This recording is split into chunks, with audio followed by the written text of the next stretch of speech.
I know some of you guys do this, and I know some of you guys don't. And this isn't going to be about the moral persecution over using drum samples or not. Um, I pretty much tend to recreate my drum mixes on every album. I know I should use templates. I do have a recording template, but it has really nothing to do with the mixing. And the real pain is a trigger one because I never do it the same, and I really need to. Um, so I was working on, I guess it is an album, it's 9 songs, song last week where I ended up using samples in a way. First of all, I was trying to use some of Bobby Huff's drum samples. If you listen to these, But you let me don't see. want that Hold on. to without it affecting any other dry signal, any other room Let's see. 1, Let me hear these real quick. or any other room 2. That's a ton of versatility. Sorry. Let me find. All right, you guys. Maybe So it I'll would play take it a here. ton of time and a ton of money to get these kind of sounds in a studio. All right, come on. So I've gotten these kind of sounds in the studio. These are my sounds, but it's important to get them at home. Play it for you. Okay, so if those sound familiar, whenever you hear these like big name mixing engineers, producers lie about and I'm doing scare quotes here, using a sample to drive the reverb. They're full of crap. Most of the time, they're full of crap. They're using these samples. It's old Lynn drum samples, I think. Pretty sure that's what they are. I have a trigger library I bought from that sound. It's called like 1985, and it's got kind of that mixed with the big bottom kick and snare from the 80s.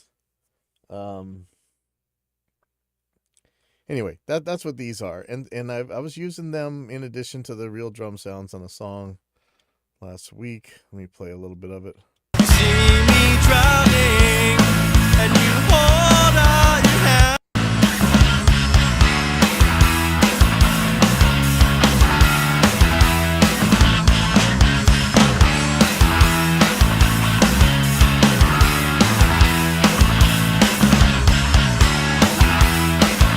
I was also using Jacob Hansen's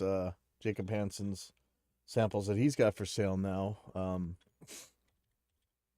Now, this is the engineer that records um, one of my absolute favorite bands. I don't know how you're supposed to pronounce them, but Amaranth. And this are his samples right here. And if you listen to that kind of music, it's not the drums. They hit hard and stuff, but they don't have quite the impact of the stuff that I really liked. But they really do sound good. So I kind of on this one I was kind of using this so you can hear the Jake Hansen's snare. And I'm kind of distorting it a little bit. Hear a lot of the trap. I'm probably gonna do something a little bit different with these other ones. So, what I was using the Dr. Bob sample for, if you check it out, I'm really just using the rooms, but I like what they do. And you can hear there's a lot of the dry sound in that room. There's a lot of the snap still in there, so I almost don't want to. In fact, let me show you how this sounds. Okay.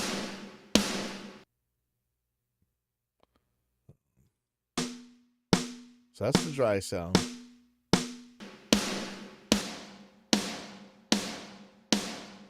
So it doesn't sound 100% wet to me, right? That sounds like.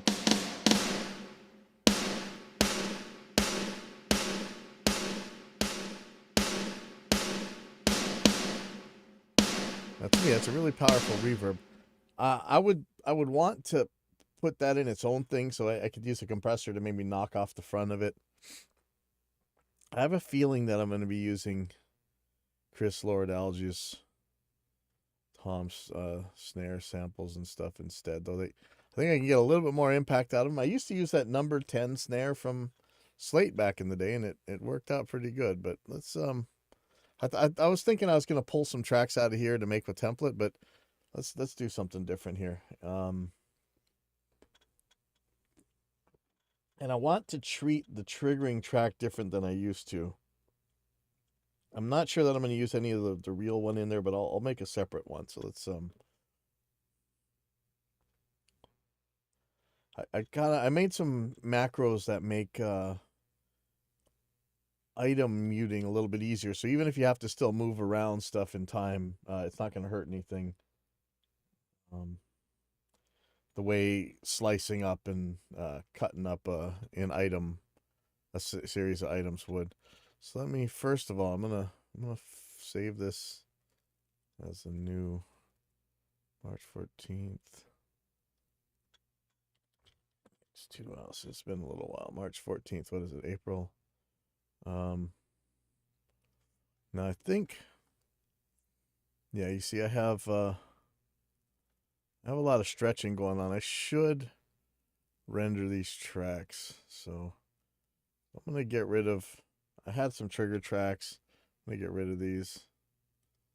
Not sure what this is. I'll deal with this in a little bit. These are probably tracks I was using to make a trigger. Toms are all there. So what I think I should do is glue these first, because you can see it's running real slow because of all the stretch markers. But that's assuming I got the stretch markers right. If I don't have the stretch markers right, I'm kind of screwed if I glue these. So let me just have a listen real quick.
Okay, you can tell up there that's going to be a problem, right? You know what? I don't think I'm going to use the real kick sound in here, but I'm going to do something here. The way I'm going to send these is I'm going to put all the triggers on their own tracks, because I'm going to use several of them, and yeah, I may use several of them. We'll see what I'm going to do. But I don't think I'm going to use the real kick sound because of what you hear there at the double kick part at the end there. So there's a couple different ways to go about this. Oh, okay. So I'm going to, first of all, I'm going to glue this. That will greatly speed up editing and everything. Right now it's kind of really sticky. So I have a Control-Shift-G on my macro. Does, well, I don't know why I'm saying consolidating. That should be glue. Ooh, okay, well, we'll see what they do here. Yeah, I love how fast this computer is. Terrifying.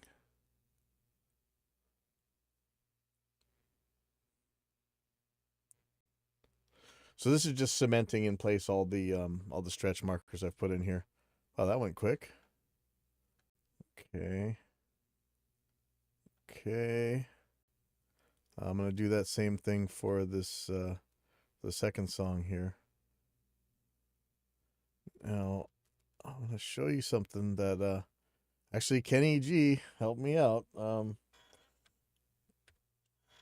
in the Reaper chat. He told me that I could make a shortcut to my little snare blipper, and I'll show you that in a second. Or not snare blipper. I'm using a snare to do it. It's just the sound I'm using to trigger things. So as soon as this gluing is done,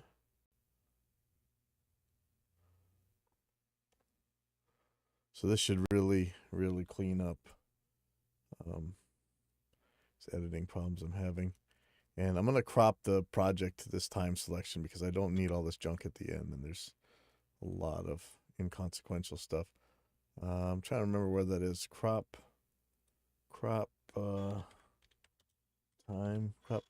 project to time selection. Okay, so I'm just going to run that. Bam. Okay, goodbye. All right. Now, look at that. Zip, zip, zip, zip. When I roll this thing, it's just flying now. Okay, so good. I'm going to move this kick back here. And notice I have a mute envelope on here. I must have been putting in every kick by hand on here, and that is a pain in the butt. I'll deal with that later. Right now, I'm going to clear this envelope. And I'm going to clear this one. If I have any more mute envelopes, I want to clear them all. Okay, I'll get rid of this track for now. Let me show you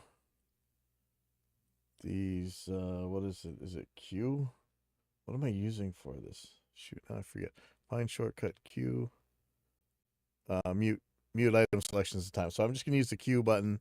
When I do it, I'm just going to show you real quick. Made a time selection on an item, on a selected item. I'm going to hit Q. Now I've got a mute point, right? So I can clear that up. That's what I'm going to be using to send to the triggers. Hey, Tom. So I'm going to probably want to, Kenny Gioia, that Kenny G. Because I'm probably going to make a template out of this later, I am going to do this properly. So I'm going to call this track, I'm going to duplicate this track, and I'm going to call this kick 4 trigger. So just in case I really still wanted to use the regular kick track, it's right there. I'm going to mute it on this case, though. And what this guy's going to be, it's going to route to... I'm going to delete everything. Oh, so it's going to base right now to do a ducking sidechain trick, but I'm going to delete that. What this is really going to do is it's just going to send to the different triggers that I'm using. So I'm going to do... Let's just start with the kick. Okay, so we're going to do it that way. Before I do that, let me show you one thing that Kenny showed me today. And that is, I'm going to go to View, Media Explorer. Is that what it's called? Media Explorer. And if you look, I have a shortcut called Drum Triggers. And in there is just this tiny little snare sound. I'm pretty sure it's another Lin Jum snare. Let me, I'll put in a wave of sort real quick. Or actually, you can, let me see if I can I do that? Yeah. So I just drag and drop that in wave of sort. Doesn't sound like anything. This is just being used to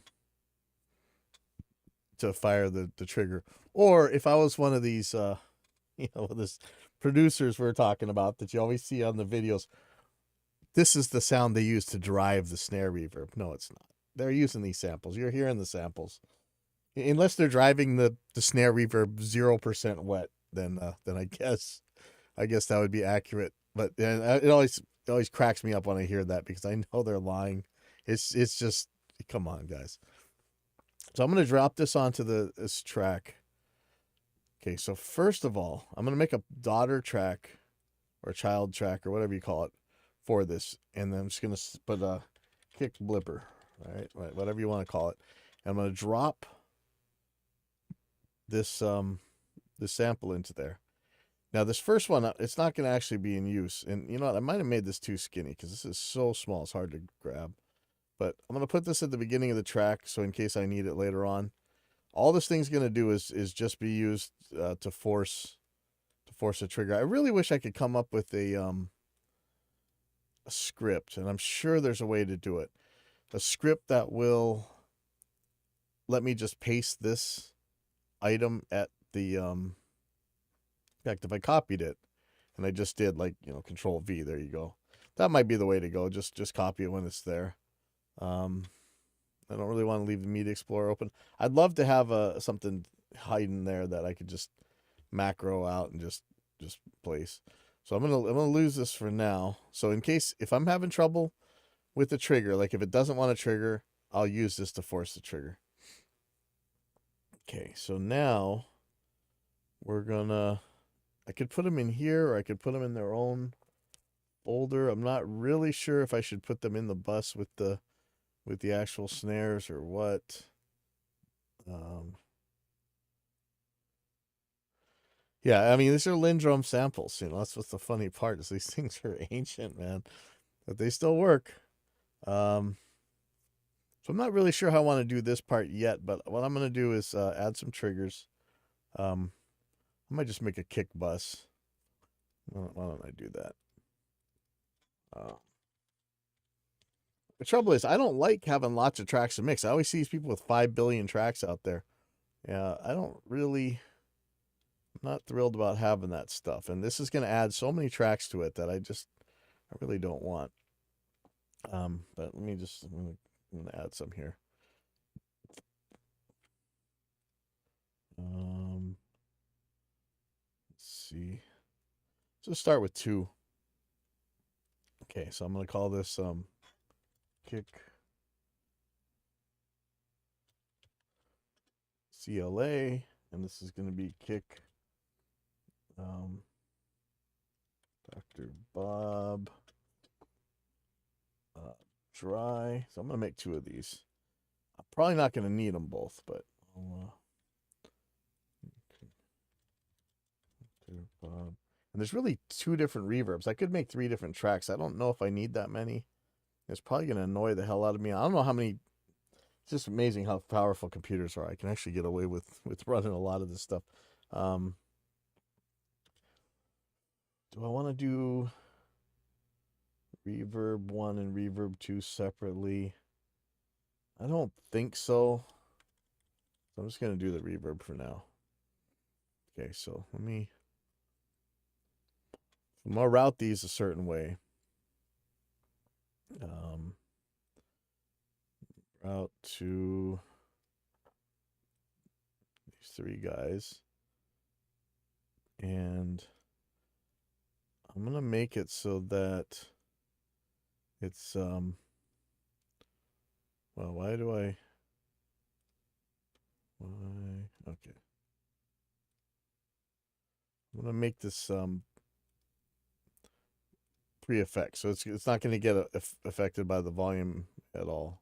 Or anything I decide to do that track, if I do want that track to live. But really, I'd use this other track. This one's just going to be for the triggers, so I could clean it up if I need to.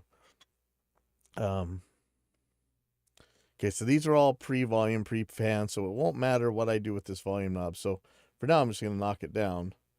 And if I do need to hear it in order to confirm something, I can just bring that volume back up. Okay. It's probably going to... Yeah, let's see. There's Tom. I think Tom wants to go. Hey, Tom. No, I don't hear you. Why don't I hear you? I see you talking, but I don't hear you. All right. Let me put the first trigger in here. So I'm using slate trigger, which I do and don't like. And for this, I want to do the CLA. Do I have the actual presets for that? That's the question. Andy Sneap drums, where are you? Where are my... Uh-oh.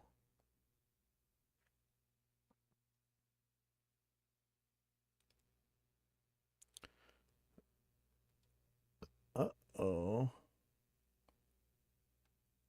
Where are my CLA samples? Those things were not cheap. see, do I not have them installed in this thing? Let me check. I know I have them because they're in my SSD for sure. Try this again. All right, you got your mic now? Nope. I don't know what that's about. Damn. SSD Platinum. I really want to use my CLA samples. Let me see where I stuck them. They should be in my studio resources. Drum samples.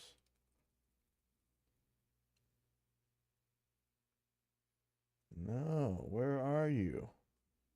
I might have to re-download these. I know I own them. Hold on, let me make sure I actually own them for this one. Who knows? The licensing might have gone screwy or whatever. Let's go to Steven Slate drums real fast.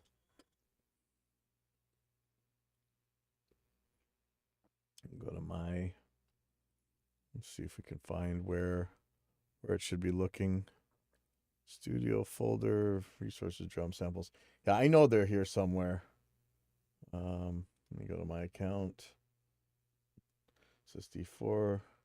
Chris Lord Alga expansion pack trigger. Okay, so it's somewhere. Where is it? Do I really want to download the installer? 89 megs. Is that it? Okay, I can do that. Isn't that crazy to think about nowadays? 89 megs, no big deal. Oh man, it's using one of these stupid ecosystem things. Hold on, I'm gonna show you this. This stuff drives me bonkers, man. I understand that for some plug-in companies or whatever, it's really good to have this stuff. But look what this is, a Steven Slate Audio Center thing. So instead of just letting me download the product I buy, I got to download this ecosystem, which I probably have 400 times already. Let's see. So it's showing me what I got. Here's my trigger, platinum expansions. Hey, at least I remembered my name, unlike so many of these things. Here too, Chris Lord Algae. Okay, that one I want. I think I have others though, don't I? Okay, hold on. Let me turn off my DAW. Hopefully it's not going to make trouble in OBS, but let's see. Agree. Okay. Path to trigger to library folder. Okay, so I want to put this someplace else. See, I probably already have this on my setup, but I want to try and put it in my Dropbox so I can get to this anywhere. Dropbox, resources, drum samples. Okay. So let's try.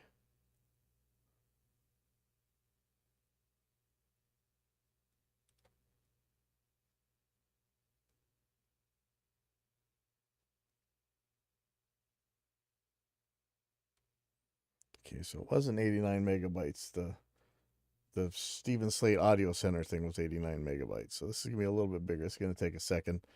Let's see if I can't get Tom's mic working here.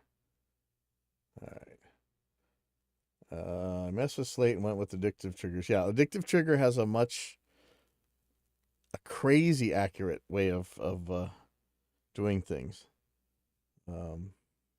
Paid for Slate and used addictive triggers because Slate was so hard in the downloading part. Yeah, addictive has been pretty good about that stuff, but there's a couple things that I didn't like about their trigger one. But if you're looking for the most accurate trigger, I think addictive is probably going to win there. All right, well, this sucks. This is seriously like watching paint dry here. You know, the sad part is I'm sure I have these installed someplace. Wherever the default location is, I bet it's right there. Let me take a look. I might be able to save some time here. On files. See if I got Steven Slate. Steven Slate Audio Center. Resources. No. me see if it's in trigger. No. I'm not sure where it wanted to put it in the first place. So I don't know if everybody heard the news. Allegedly, let's actually let's test this. Hold on.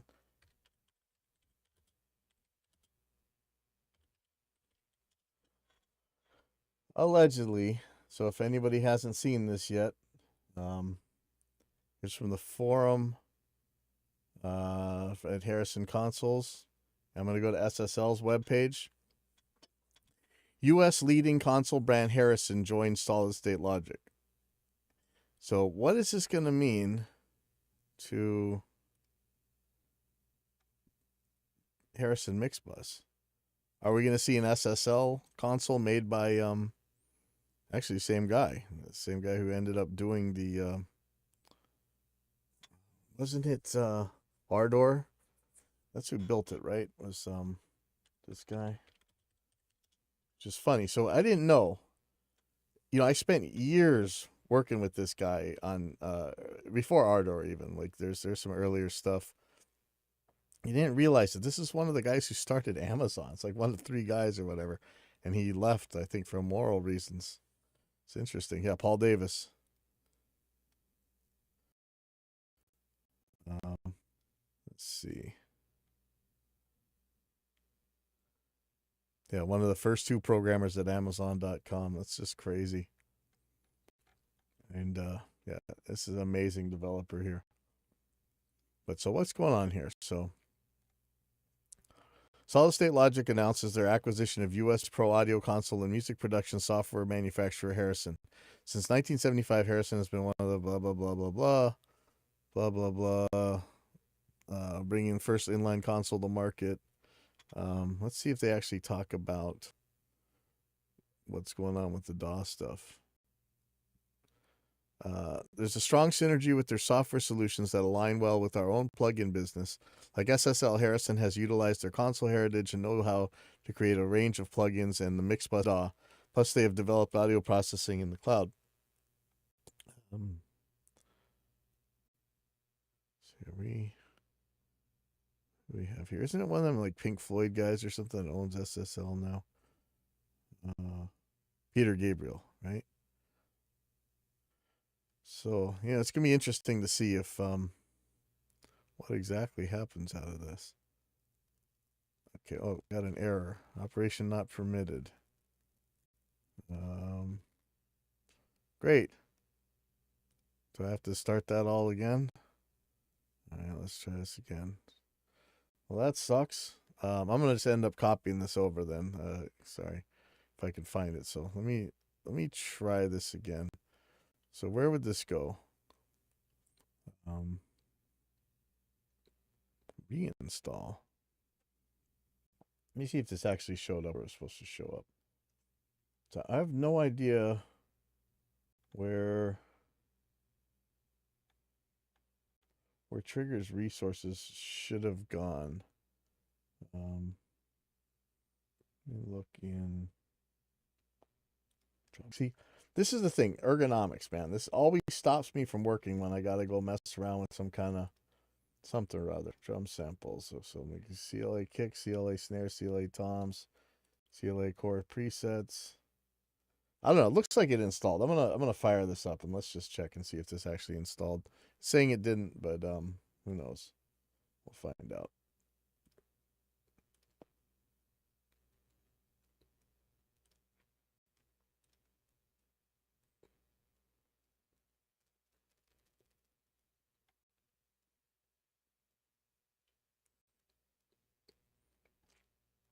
All right, so let's see what we got here. Kick. Whoa, where did my... Oh, did I not save that stuff? Oh, bummer. So I saved that.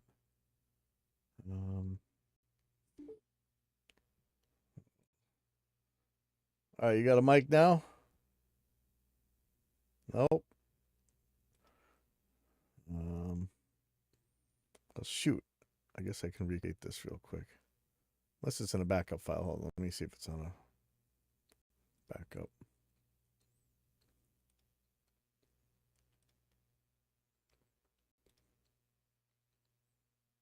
January, February, March, April. Okay. 4/11, 11:50. That might have been the right time. Let's see if it actually shows up. That's 10 minutes ago. I don't think it's been 10 minutes, though. We'll find out. Nice thing about Reaper, right? Every 5 minutes, you're saving. I mean, you can set it for any interval you want.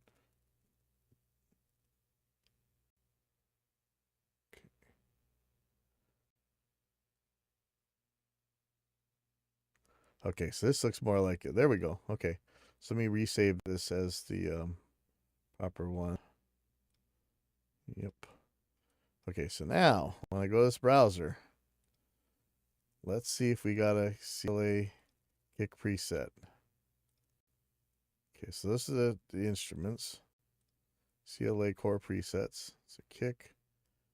I'm just going to pick the first one. I don't really know the difference in these things, so let's listen to this.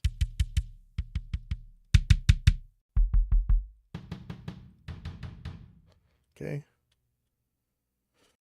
I'm just going to put the kick bus solo and see how this sounds.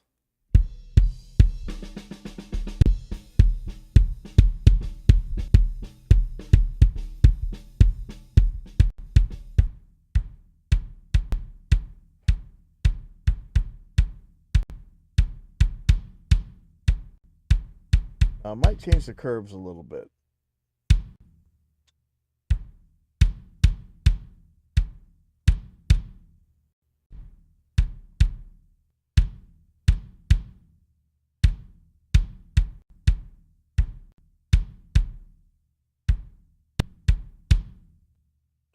You know, in real life, you probably wouldn't have it that dynamic. But that's really what the drummer played, so it's kind of cool. So let me do another trigger setup. Do the dry. Actually, let me show you something really cool. So here's a 1985. That sound 1985. Drums. Do they have presets?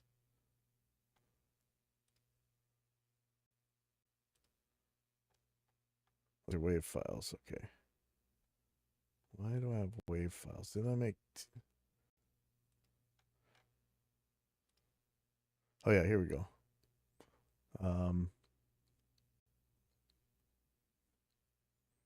So you see the different... Here, I'm going to do this. I'm going to put these all in here. Tight, natural, dry, big.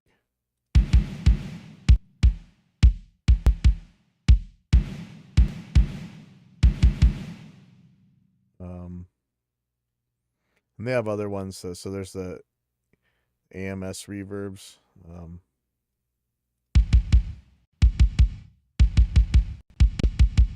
There's like some kind of pitch shifting going on Def Leppard style here.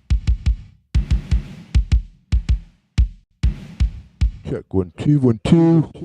Oh yeah, there you go. There's a mic. There we go. There we go.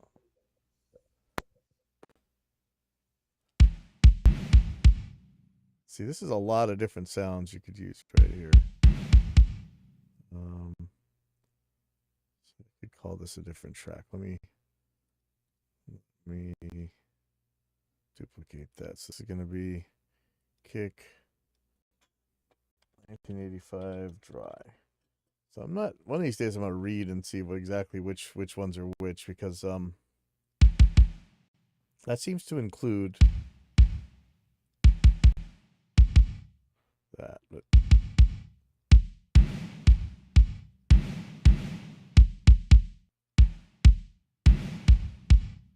again, that sounds kind of Lindrummy. All right, so this is gonna, let me go to the Dr. Bob. It's gonna be the dry one. Slot. Might even have a preset of this. Hold on, let me check.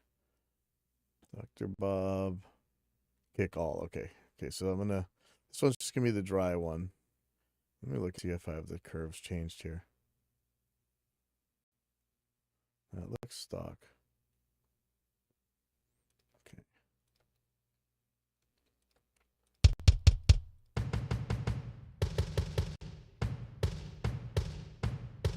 think the 1985 stuff's way better actually than this, but I'll leave this for now. So I'm gonna mute these two. That's gonna be kick dry.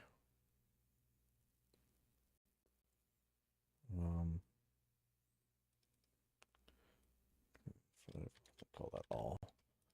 And this one, I'm gonna make that same trigger setup, but this one I'm gonna put I'm gonna mute the dry, and I'm gonna leave the two reverbs up. And there's things I can do with the compressor and the reverb to really fix things up with that one. Let's listen to how that one sounds though.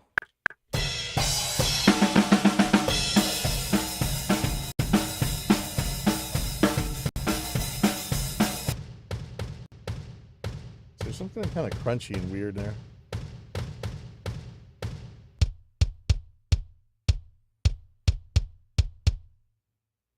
Here's 1985. So you can't really leave all these on.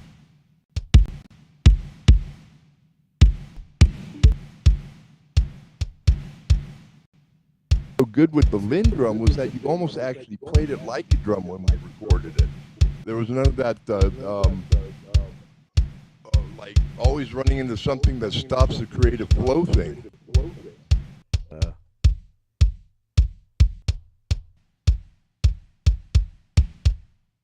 I don't know if I need this at all, really.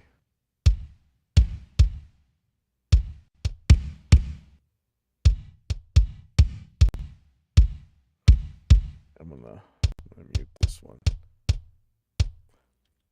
Yeah, you had those early Lindrum programmable pattern things. So I think it was like a Nintendo cartridge, or that was later on. That's like the Wendell or whatever. I remember people bringing in beats on little cartridge things. The CLA kick should actually work pretty good.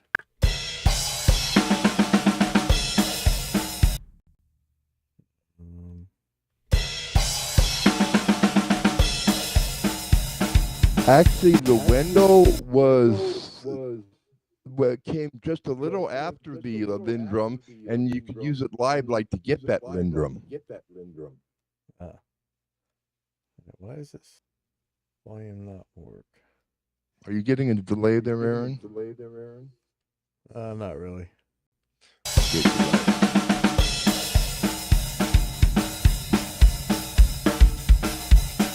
Ooh, look at that. Add some bass to that thing.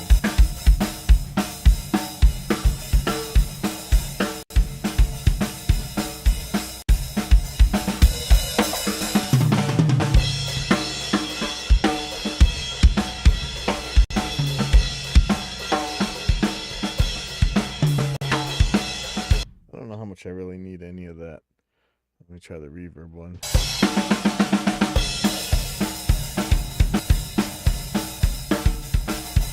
Pretty sure I can just turn up CLA room.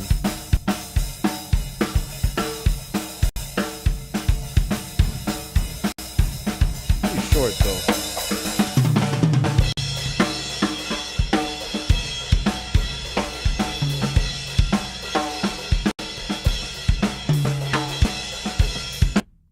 In reality, I probably changed the dynamic response. In fact, let me do that now. So I might not use any of this other stuff, really. I might just use this. So I'm going to do dynamics, velocity, and range. I'm going to lock these all together. Change the dynamics to... these both at 75. Yeah, I got one of those Elisa's B15 or 12 keyboard things that has both the pads and like 2 octaves of keys. That's handy. Just play the drums, lay them the 1 and 3 on the Linn drum, and like a 1 2 3 4 on a click, which you can delay with the delay of with quarter. Then you can make that 832s dotted whatever you want and get the feel, and then you actually lay in the rest of the drums. Just play over the Linn drums and erase them, Wow. where they're on the Linn drums. And it comes out so much better. And it's like actually you're in the process of creating, not this and why won't it load that?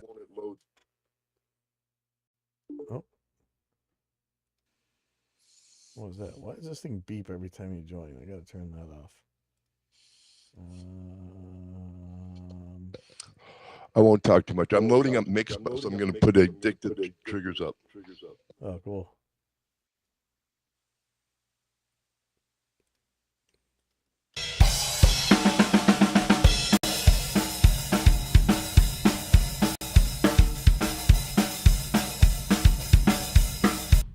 There's not that much impact on this CLA kick. Let me try the Dr. Bob dry thing.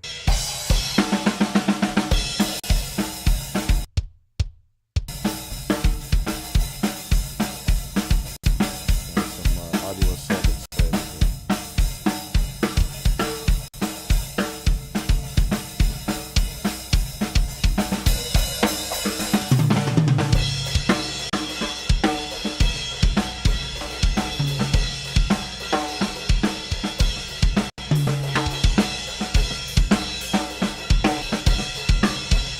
That's one way to do that, but if I could get everything on the CLA kick, I might probably actually be happier.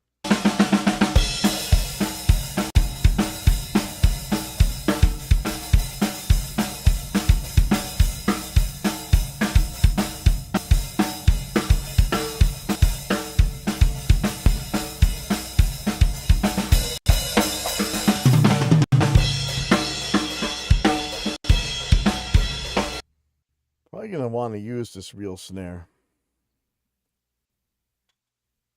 but make another one. Trigger, and again, you're gonna send that to a bunch of tracks.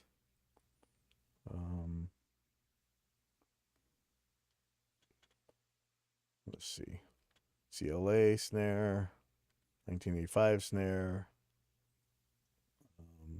I really don't think I need to use that dry Lindrum. What's Reaper? AU or what kind of plugins does that run? Audio units and VST. Okay. And clap, the new one, the CL clap format. Okay.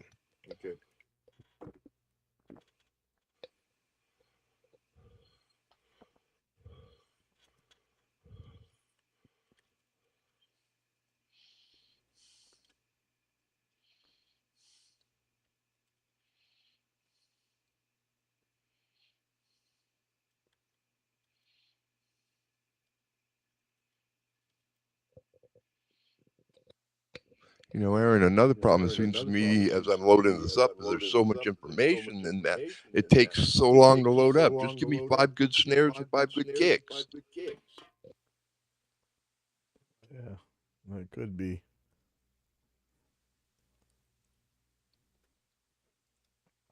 Let's see, the 1985 snare. They got ones from like Madonna, Material Girl, and Huey Lewis. Let's see, let me find this real quick. 1985 snare. So there's the Huey and Born in the USA. That's the one I want. So I want dry, natural, big, EMS1, and EMS2. Now this is something else. When I played the big one, that's the sound. This boom, man. Yes. That's Aaron, you got a harmonizer 910? Yeah, I got the that's what that AMS thing is there for, is to do the old Def Leppard 910 trick.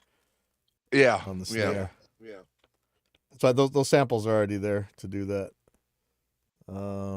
Let's see about this Dr. Bob reverb thing real quick. For the snare. The snare one should be pretty big. I think I already have it on here. Dr. Bob. Here's the snare. Sorry. Okay,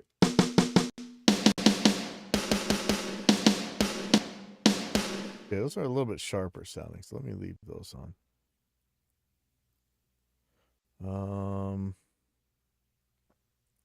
So again, this one's got, I'm going to turn this all the way down. Then I'm going to route these. pre-effects.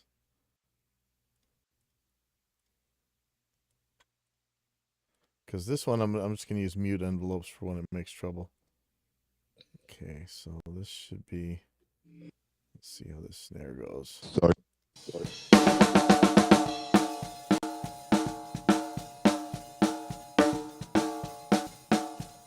is that not working? Yes, here's a problem.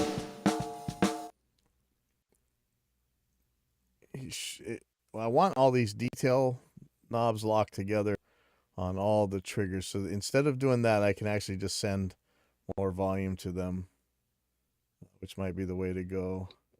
Check 1, 2, 3, 1. Oh, why does that thing keep cutting out? Check 1, 2, 3, 1. Okay. Yeah, it's sounds like a sample rate thing on one program that's different than another. Sample rate match. Okay, What's your sample rate? It's not me. That's on you. Like, you got one sample rate doing one thing, and then your mic is picking up at something else. Okay. So it's making that stuck buffer noise.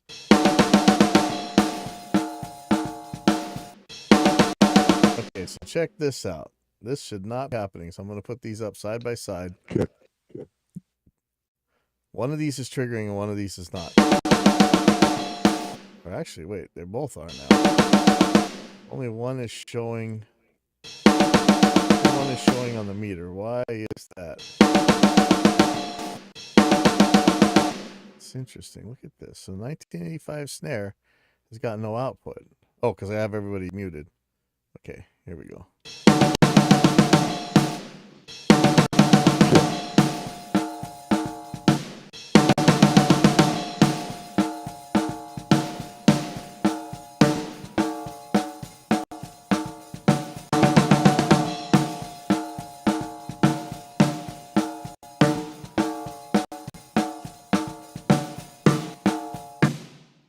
Okay, so either I can turn the detail down or I can turn this up more. I could probably do it from the item volume, but that's probably a bad idea. Let me just turn these guys up more. But I can't lock together. And if it's too big, I really should be using the detail knob for these. But I guess that's why you'd want to do this ahead of time. Let me just do all this the same. 8.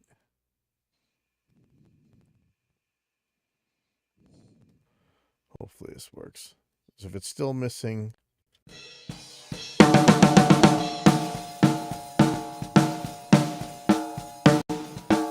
still some missing. Could turn down the detail a little bit. I can turn up the input volume a little bit.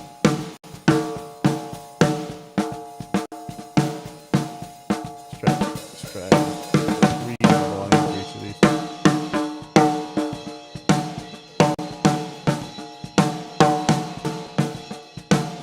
Nice if you could do an all instance volume change. That would make this a lot easier. Let me do a CLA snare real quick since I'm already here. And which snare do I want? I'll just take the first one. CLA core presets, rock snare. Okay.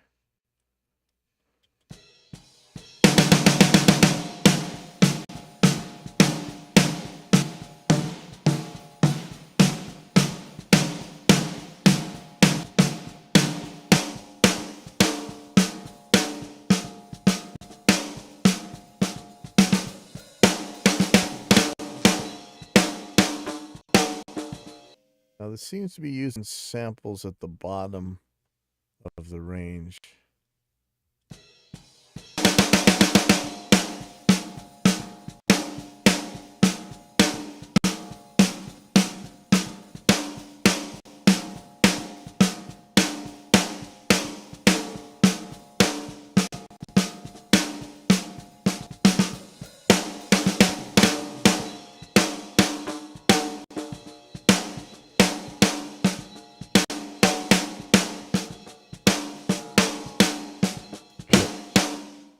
I'm going to have to turn the detail down even though I didn't really want to.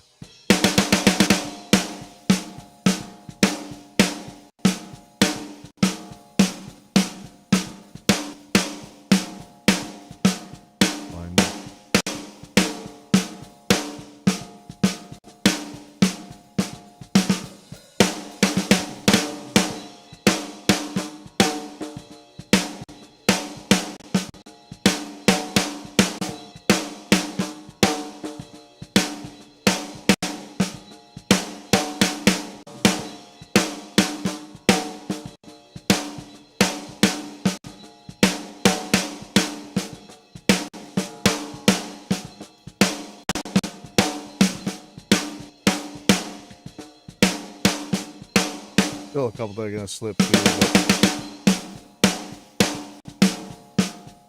but probably rather do those by hand. I'll change these all to 30.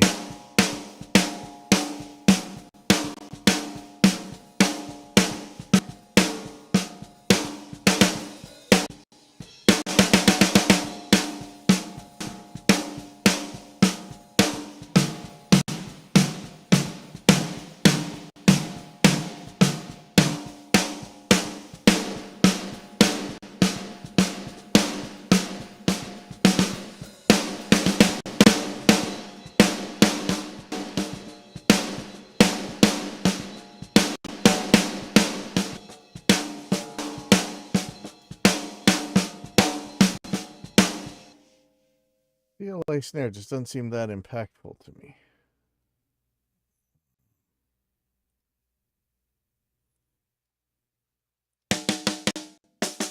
How come mine's grooving and you're losing?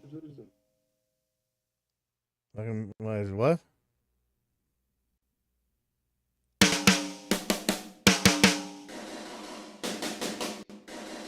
Now that last one you did groove, man.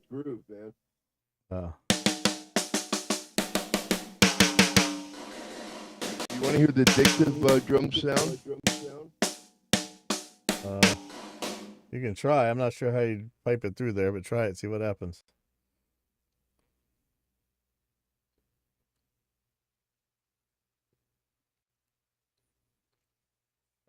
I almost want to put some Steven Slate, just a regular like number 10. Snare's just too thin. I'll try a different one.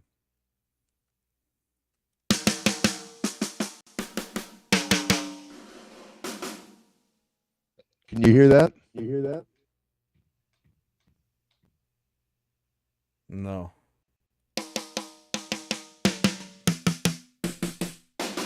In fact, you're probably running into what we talk about on this show all the time, is how hard it is to move audio from one app to another on the computer.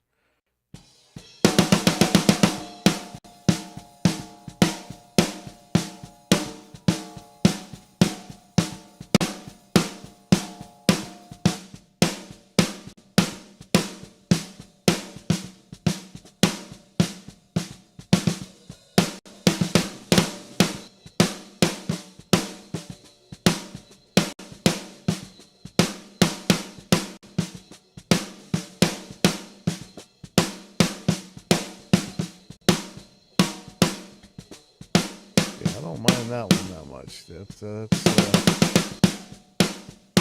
preset 3.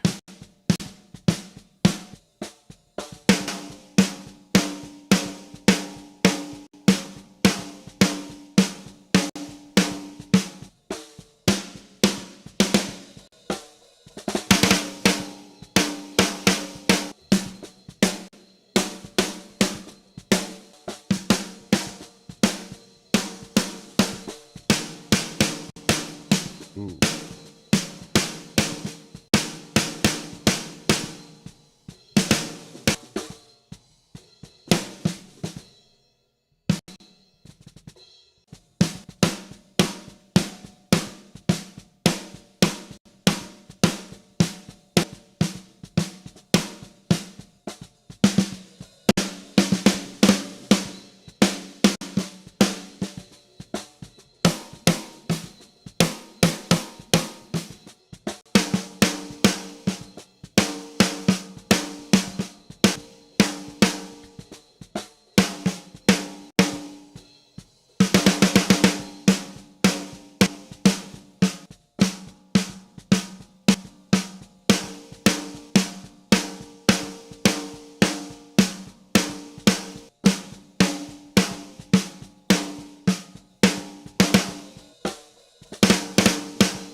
Your drum sounds a little small there, Aaron. That's just the reverb one. That's better.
Here's where triggers always fall apart, sound fake on the roll.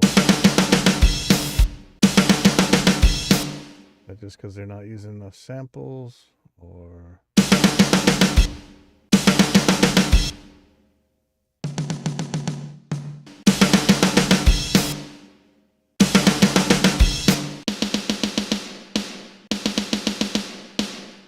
That sounds hokey as hell, but really that's just supposed to be for reverb. So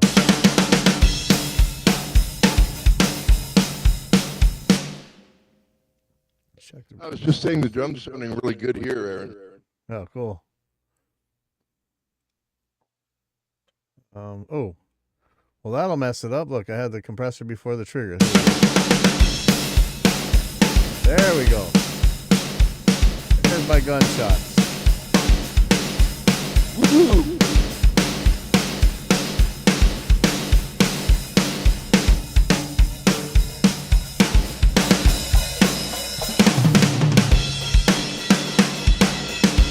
So all that is this reverb sound with the beginning just knocked out for the first like 56 milliseconds. I might actually do this longer.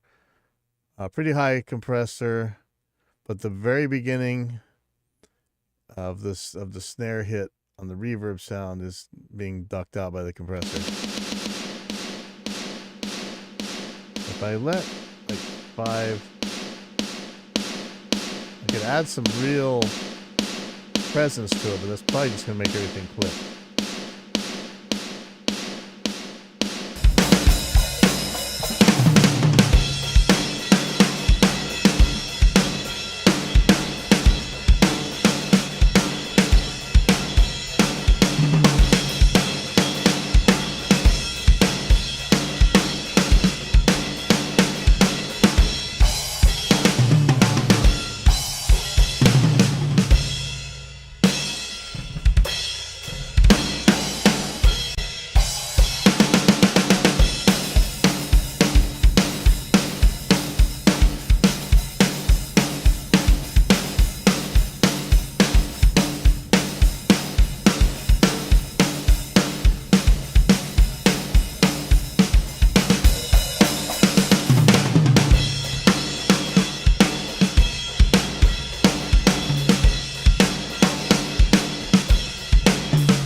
Thing that I made here.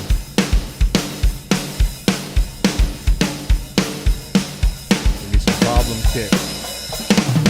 There's one. Okay, what I really want is a macro where I click up here and then it pastes on the track below. See if I can do that. Hold on, let's see. How would we do this? Let's just create a new one. Let's call this trigger paste.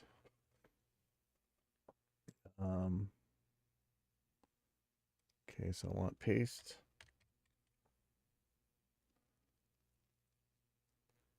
Insert time on tracks and paste item. Paste items, tracks. Paste items, tracks, and mouse position. I think that's it. Let's test that real quick. Let's give this a key. What would I do? Want something up in the side there. I'm already using so much of. What do I have on T? Is there anything for T? Oh yeah, take. Okay, I don't want that.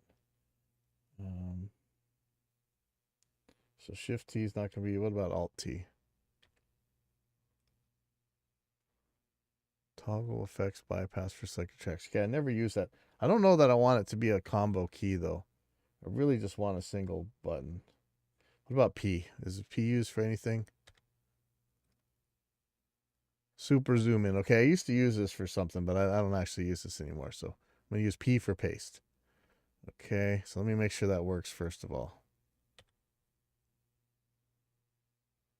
Okay, where did that paste that exactly?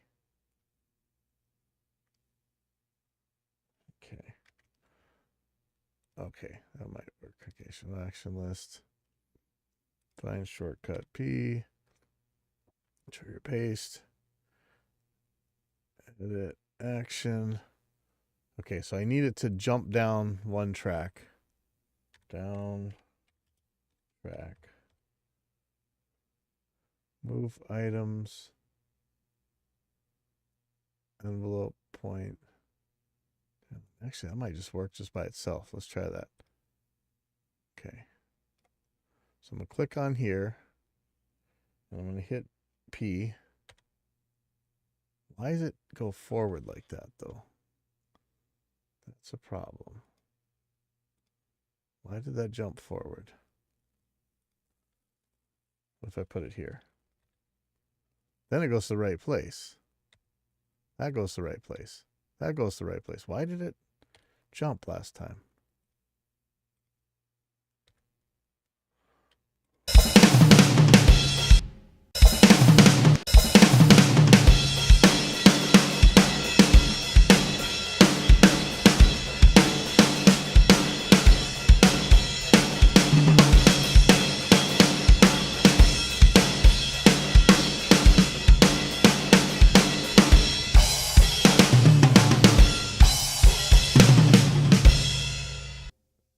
Right there.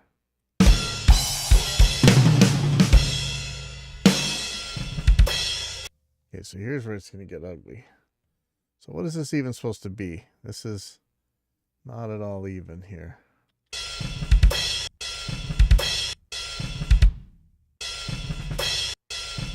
That's the overheads you can hear. Let's take a look at what this really looks like in grid.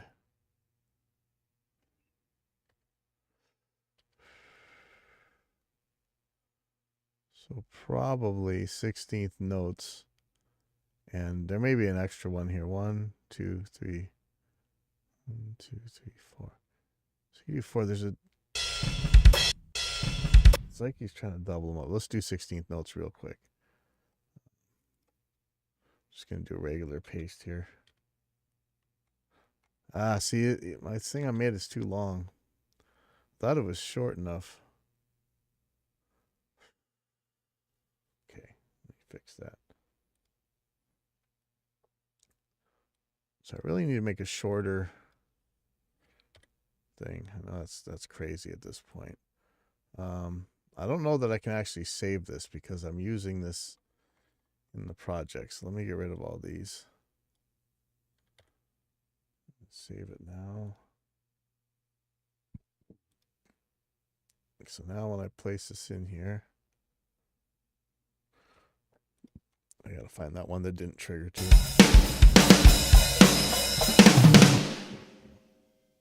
View Media Explorer. Oh, I just want to right click you, not. Okay, that was painful. Okay, so that guy's getting one. I could just put it on the grid, but.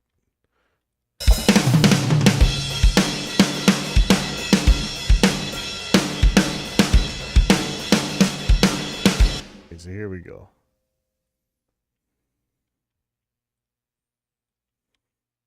So these two are together.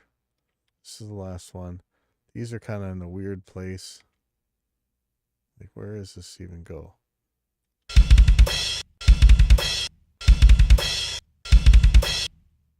Not really sure what he's trying to do here. Unless he wants it on every 16th note, which actually would probably be fine. Let's hear it.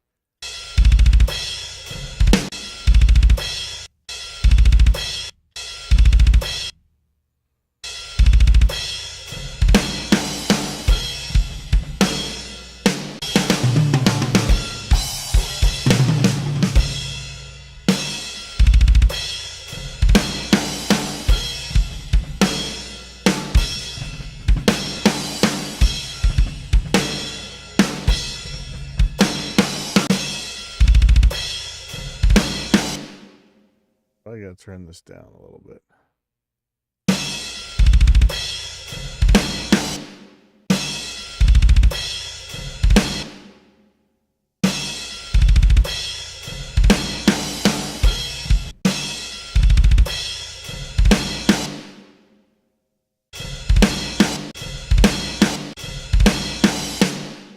And what is this? Is he meaning to do the same thing here, or is it really? So if I put it the way he did it, it's not going to sound very good. Really, probably all these.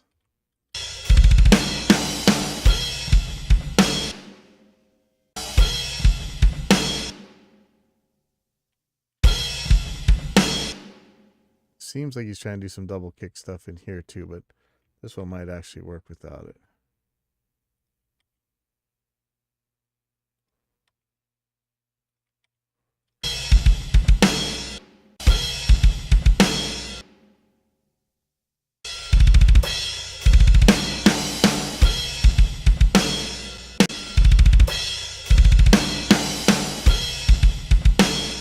That's actually pretty cool, but I don't think that's what he meant to do. Let's see. See here, it's almost like he meant to do that on this one too. But I don't like trying to interpret what the drummer meant to do. It's always sketchy.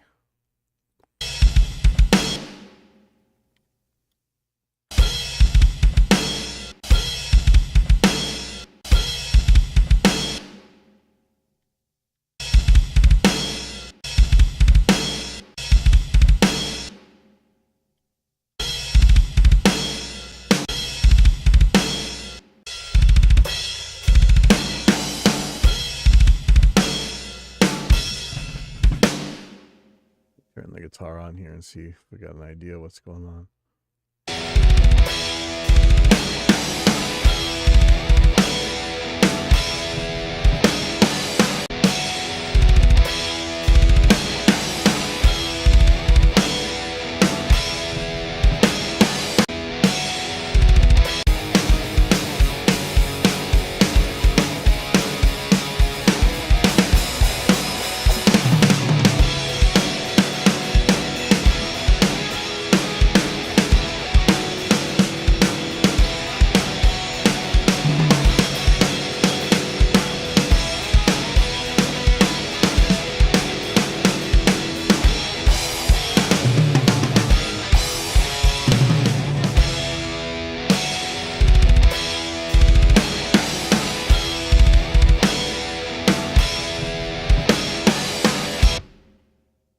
I'm just going to err on the safe side and assume that these are all going to be 16th notes for now, and later on I'll come back and clean them up.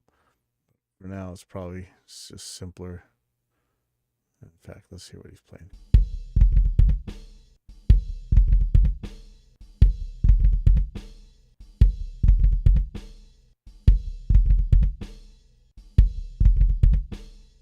Sounds like that's what he's trying to do. So let me just copy these. This should work. Nothing like interpreting. When that gent stuff first came out, I had to try and interpret what in the world people were doing with all these crazy rhythms. And sometimes I guessed right. Probably not always. What is this one? This one's going to be something different. It's the same, sorry.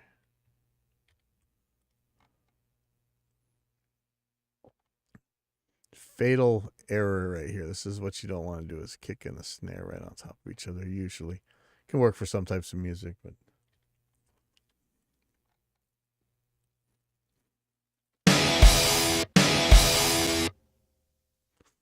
now what I got to do while these are going on, just to be on the safe side, is to mute the track sync. Oh, but that's not going to work because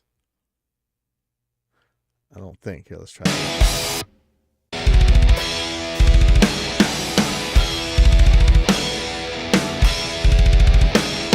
Oh, wow. I thought that this was an item mute. This is I thought this was a track mute, but it turns out this is an item mute. Let me see.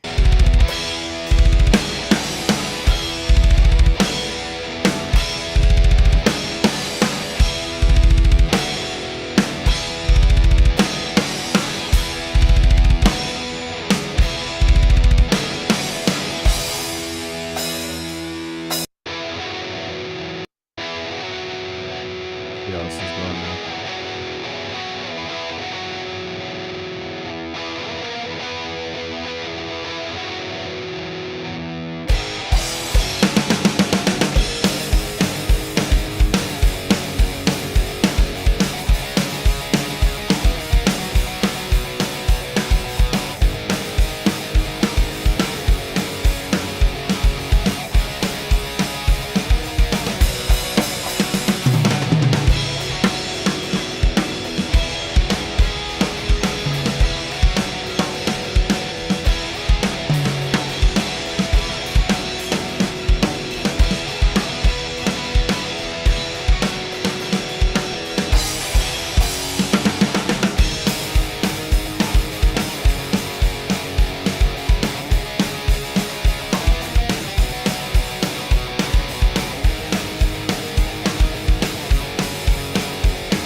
Kick just is not present enough. Let me try some of his other kicks.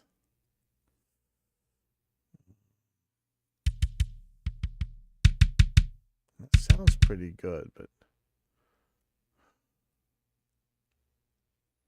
let me try a different one real quick.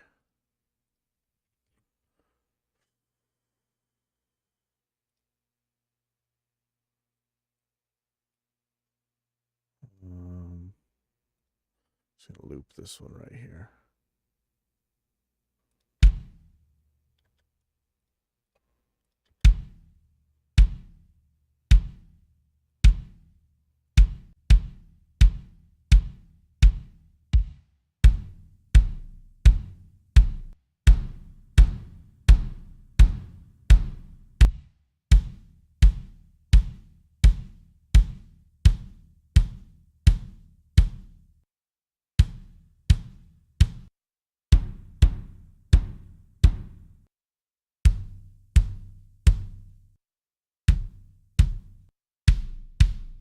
Ooh, I kind of like that.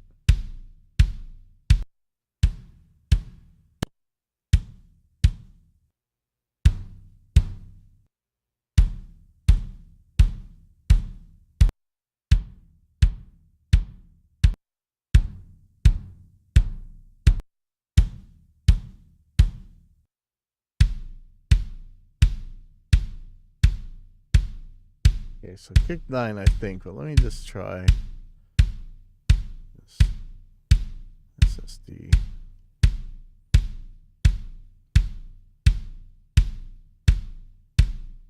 I'm looking for the kick number 10. Here's Metallica Black album kick. Oh man, see, that always sounds good, but I might be too hokey for this.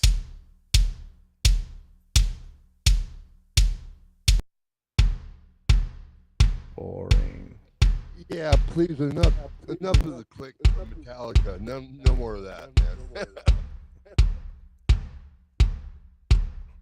Where is? Take quarters to the beater.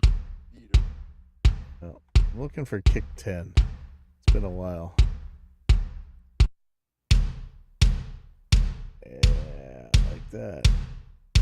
At least it's the reverb that I like. You're not going to end up hearing the reverb, so.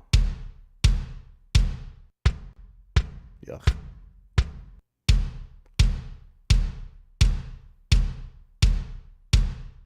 Where is kick 10?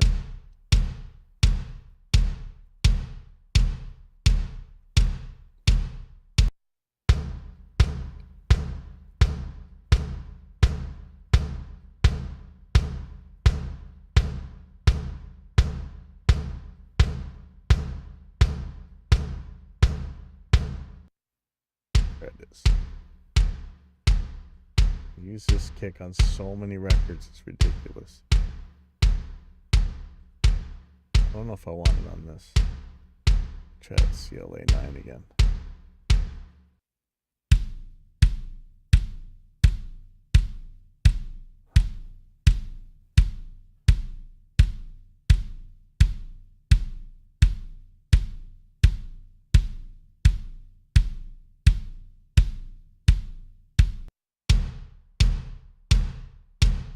Sounds like it's gonna fall apart.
something hokey about this snare. So I end up using, this is pathetic. So it's one that I say CLA on. I'm not using the CLA. I'm using this my kick sample that I've been using for like the past 30 years. No, 20 years. Definitely since 2001, I've been using this kick sample. There's something hokey sounding about snare. And pretty sure it's just it's the actual main snare sample I'm using. Let me try this.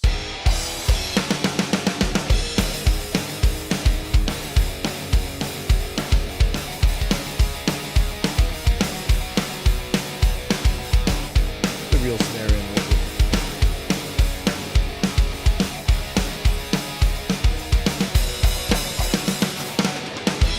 What is that? What's going on there? I know there's gonna be toms and stuff, but let me just check.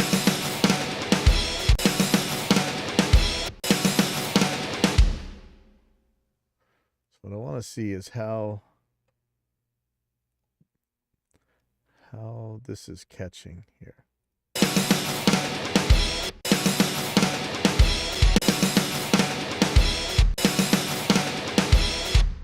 And you know, the flams are gonna be pretty fast, but this is probably fastest one right here. So let me measure that real quick. I'm gonna make sure that I'm in seconds. And so I'm gonna measure how far apart these are. It's about 50 milliseconds. So I'm gonna change this retrigger to at least 35. Just in case. I don't want to have any fake flams or fake hits going on.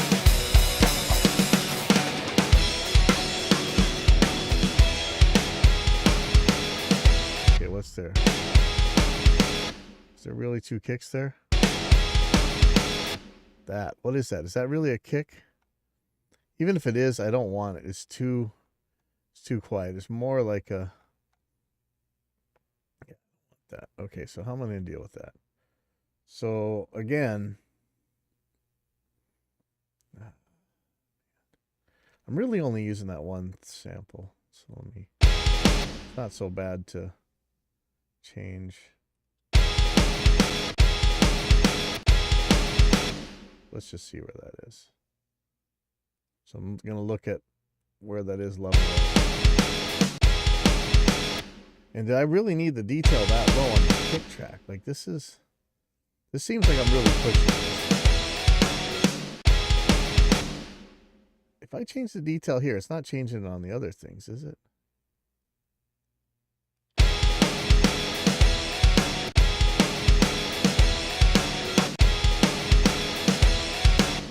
Okay, so I just changed that to 40. Where's my snare one at? I hope this isn't like changing across instances.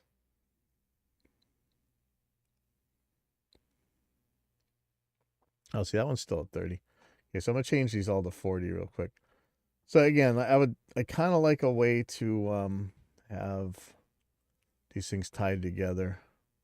Well, see, that detail is different. Why? I wonder why I made that detail so short. I might have been actually messing with the snare track and hit the wrong one. That might have been what did that.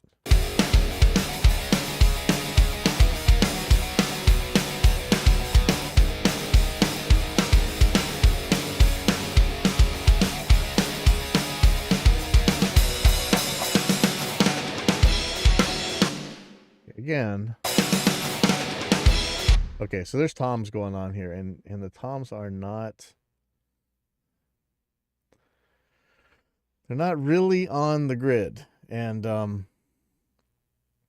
if I solo these toms, a lot of times you're gonna think these are fake, and there's nothing on these toms right now.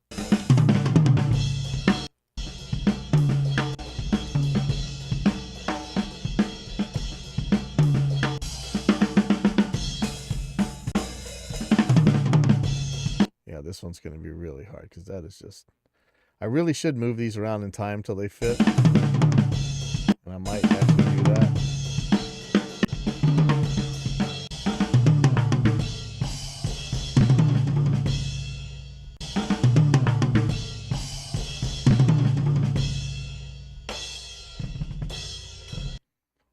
think about that.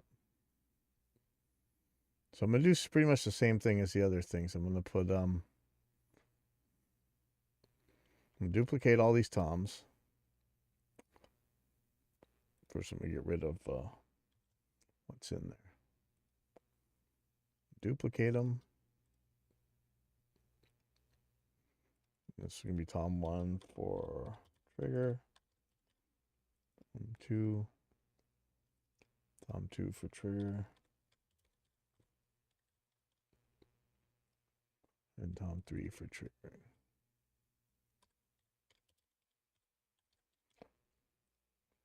Now, I don't know what if there's some 1985 samples that would really work well. So I think I'm gonna make 3 tracks again for each one of these. Sadly, I know it's a lot. This is gonna see. I'm already up to I've picked a ton of drum tracks here.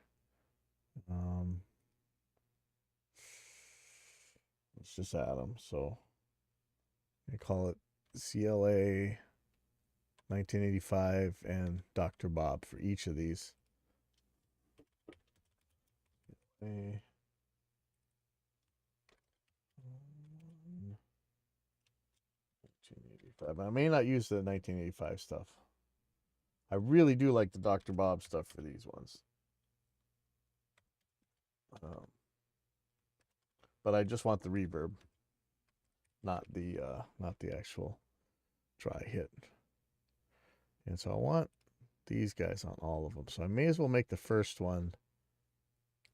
And oh no, that's gonna mess me up on the routing. Never mind. Okay, so I'm just gonna do these separate. Sorry.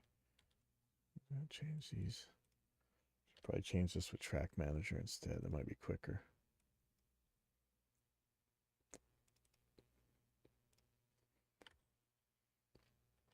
This is why when you're pricing your stuff, man, the mix prep can take piles of time. And you know, I could of course do a lot quicker with some templates. Every time I make a template, it doesn't really fit all that well. So this is, yes, it's time consuming, but that's why I get paid the huge bucks.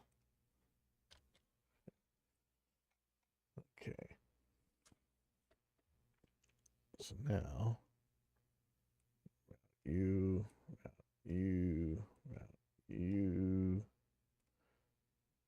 Change these all to pre-effects.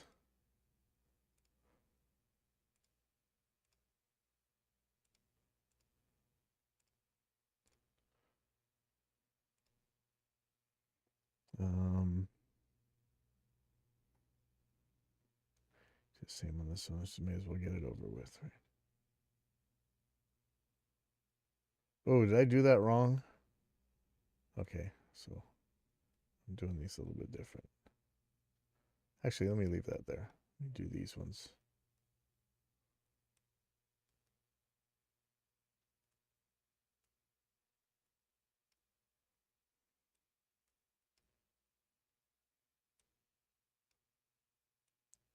You can do this in the routing window too. You don't have to do it this way, but this is actually, I like doing the drag and drop thing.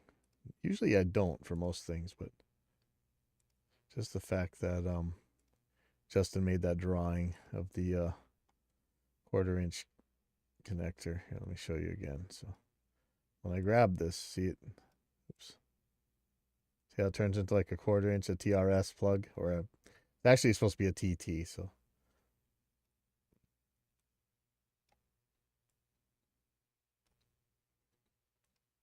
okay, and make all these pre-effects. Now normally I would do these post effects pre-fader, but in this case, a mute envelope on this. And I may have to put the little blipper track underneath here. I may as well do it now. So let me put another track. And this is going to be a subfolder track. It's gonna be a child track of this thing, and I'm just gonna put those Lindrum samples, snare sampling to fire the trigger in case this thing doesn't want to trigger. I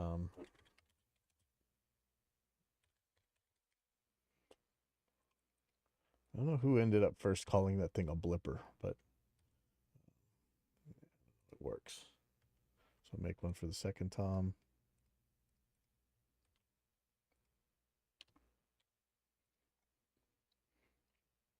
Now this is all contingent on them coming in and putting down good guitar parts and good vocals, right? Which may or may not happen. Probably will.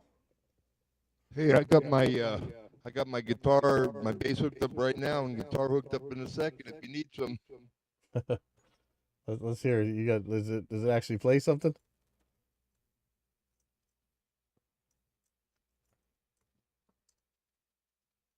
Is that camera mirrored or is that a left-handed bass? It's camera. It's a normal. Oh, okay. It's a normal bass. It's backwards on camera. I don't know why. Okay. Can you hear it? No. I still hear your sample rate mismatch though. Yeah. Let me fix that. Okay. So I should probably go through these tracks and just hand mute the treble stuff because it's gonna be some serious trouble. I'm gonna start with the 1985. I just want to hear what that is. I can't remember if there's actually a good 1985 tom. You know, this is why people always ask why you spend so much time miking the drums if you're gonna end up putting samples on them or whatever. Because I don't always. It really depends. It tends to be that the faster bands you end up doing a lot more samples because it's not gonna be all that clean when they play it at that speed. But if they're hitting them, don't worry. I don't have to use these samples at all.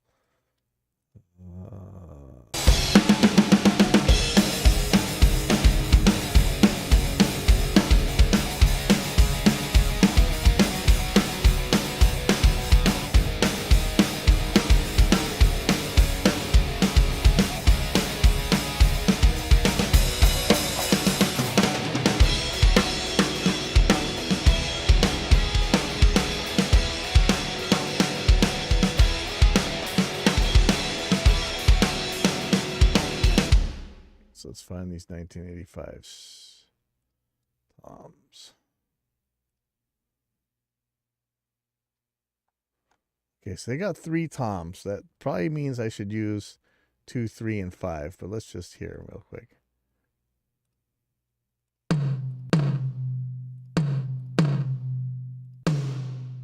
Oh.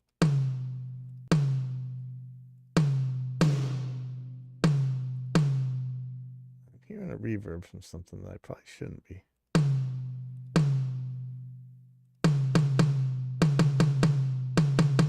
Dry and natural sound the same, so this seems wrong here. What's going on?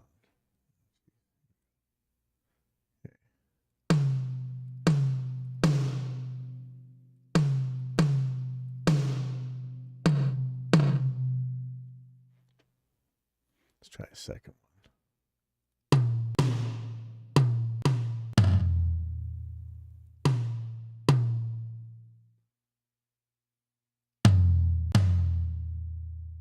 Tom 3 sounds pretty low already. Let's try Tom 5.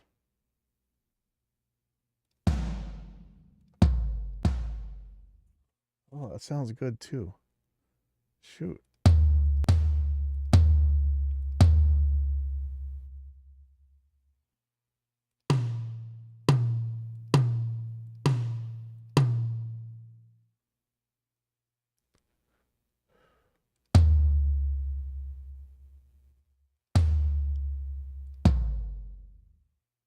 Man, I don't know what tones to use. I mean, it's weird because if you mix these together wrong, it's going to sound pretty gross.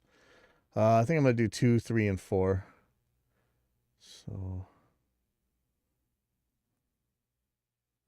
2, dry, natural, big,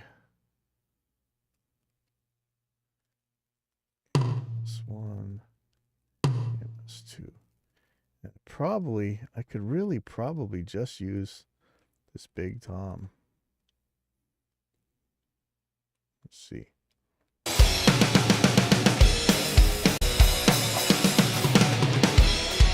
God, it sounds bad.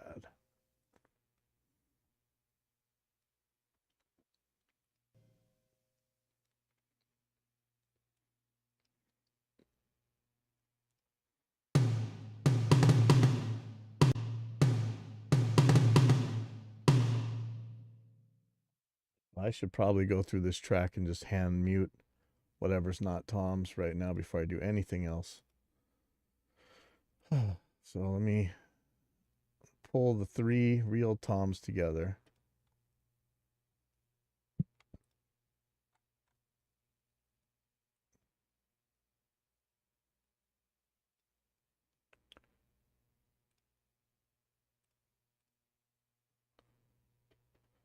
Okay, so I'm going to solo these 3. And I'm going to... Anything that's not really a tom, I'm just going to mute. I think keep beeping. And this is going to use that macro. Okay. Oh. Now that rest of this shouldn't have muted though. That's a problem. I wonder why that happened.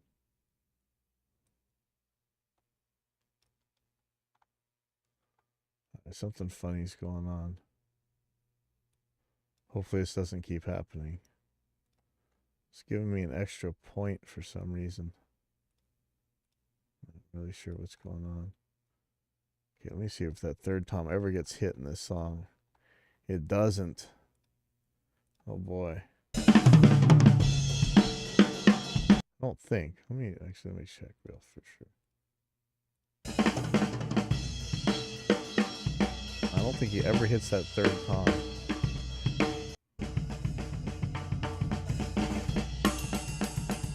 Oh, shoot.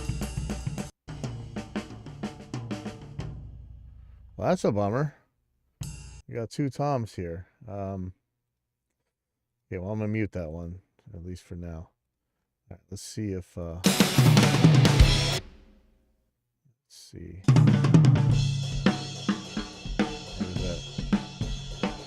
What do you got there?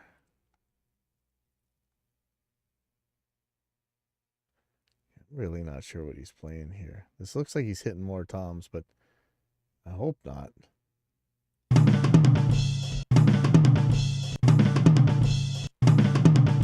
I really should just be putting these in by hand, I think. Let me see if this mute envelope keeps messing up. That was unfortunate.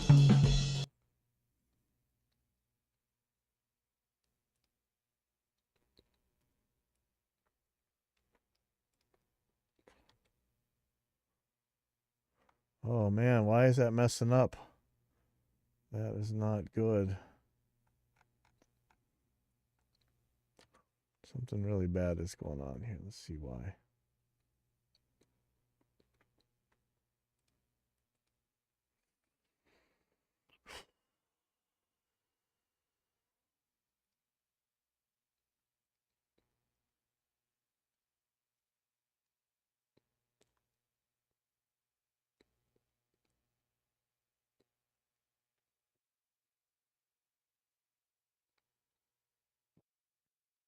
I think it's going wrong with X-Ray M's script. I don't know why. Everything was working fine. Really just need a way to drop the point value right there.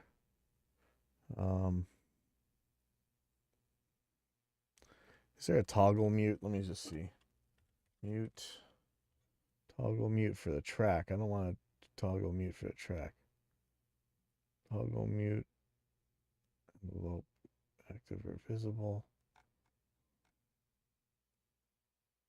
Set mute. No.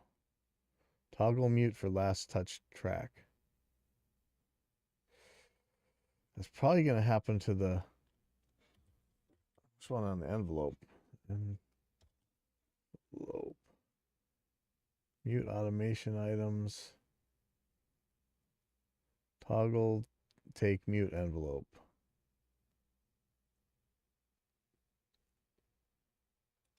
Let's see what happens here. So I'm gonna, is there a way to,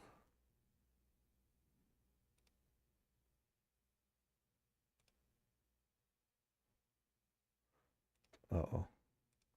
Well, I don't want to mess this up, but I think this is what's messing up here. Oh, I definitely don't want that. Okay. Hold on. Toggle take mute envelope. But this was just working. I'm not sure.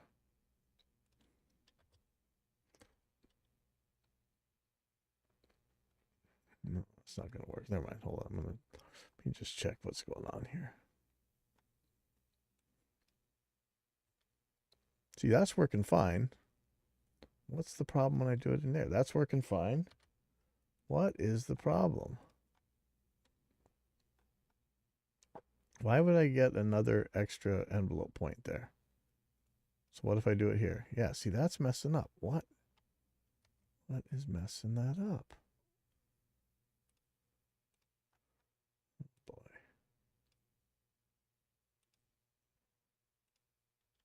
That's working fine.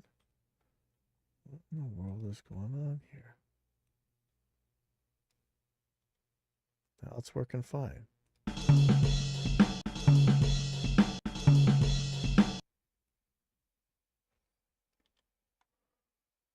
have no idea. Sounds like a bug that we got to deal with.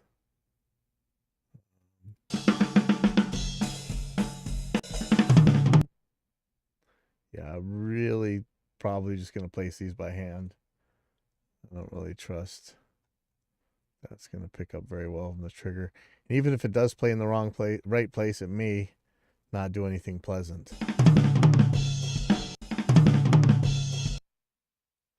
It may be something we just place by hand no matter what.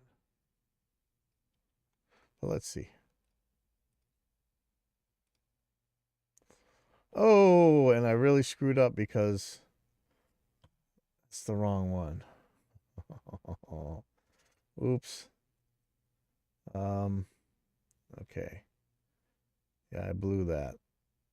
Let me see if I can lock items to events, I'm actually going to be okay. Let's try it. Oh yeah, okay. You see what I did? That was dumb. There we go. Okay. So I do the same thing for Tom 2. So that was what I was supposed to bring together, was these Tom tracks, the trigger tracks, not the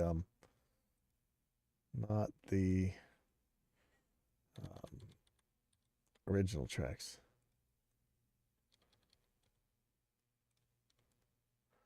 Okay.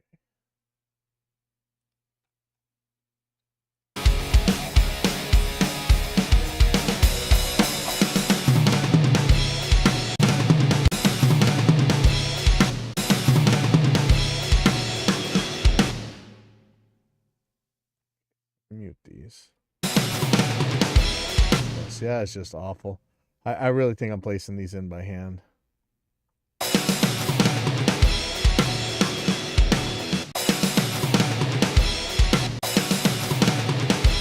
You see what's happening with the snare, because that's going to make a big difference too. Okay. As you get to eighth notes, take a look at these.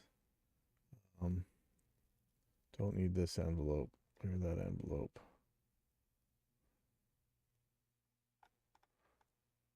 I might not use... Wait, what just happened to all my mutes? Oh my God.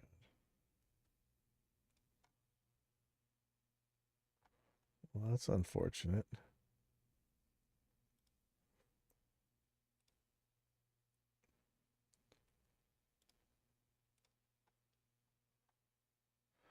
All right, so I don't know if you saw that, but it like ditched all my mutes. So I might not even use these tracks at all. Hold on, for now I'm just gonna mute them.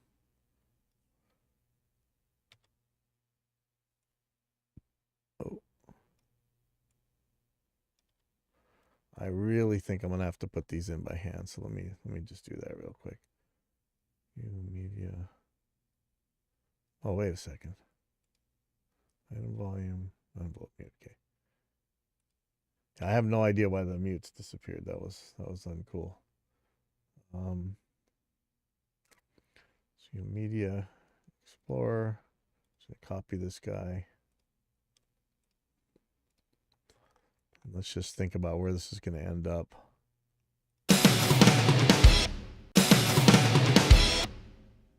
I'm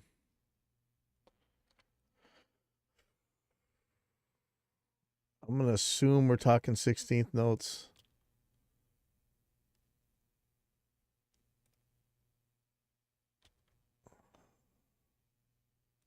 I mean, it could be 8th notes. See, this is why I'm interpreting again. I don't want to do this. This is not a good thing. Tom 1, 1985. 2, 1985. Let's get that on there. Trigger. Browser.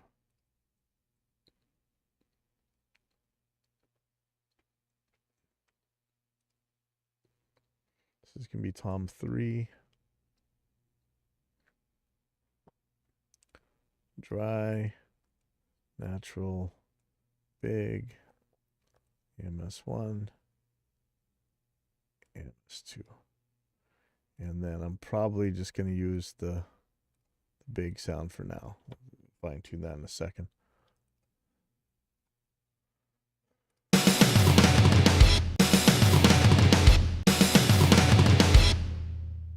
Okay, what are we hearing?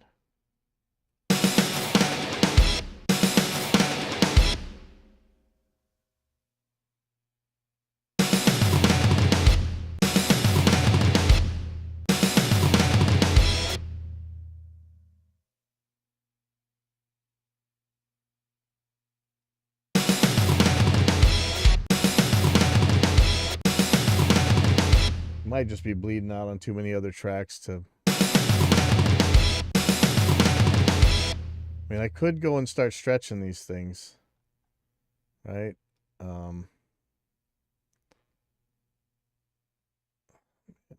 do not want to do that.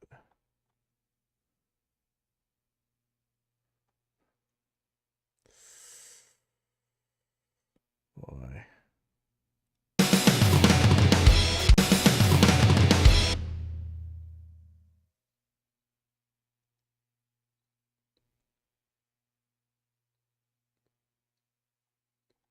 Let me mute these two and see what I'm still getting.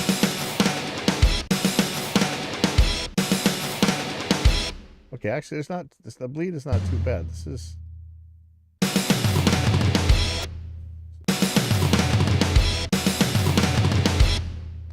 entirely up to figuring out what in the world we played here.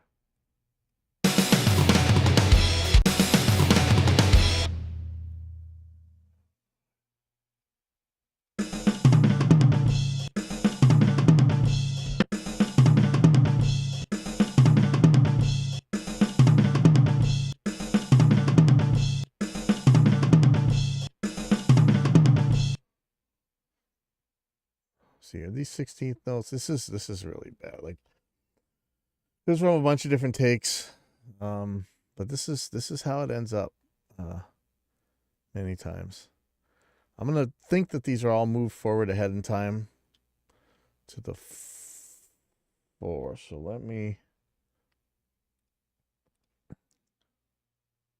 make these 16th notes. Again, this may not end up all that pleasant, but it should be better than it is right now. It's got 2 hits here. This guy's going to go forward.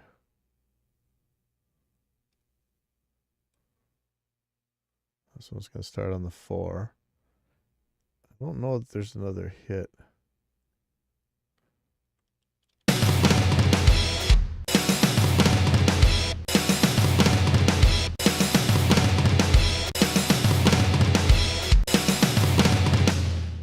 Really hard to hear what's going on here.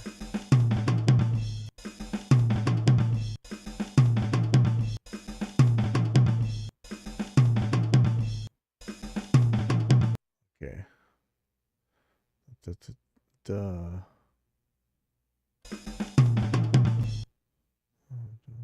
That's right. Yes, I got Tom 2 correct. It's Tom 1.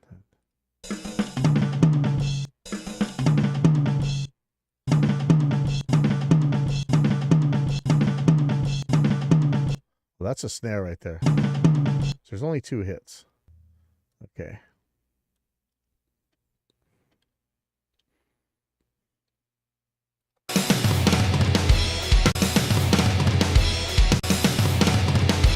Man, that sounds hokey, doesn't it? So let's get the CLA toms on here real quick.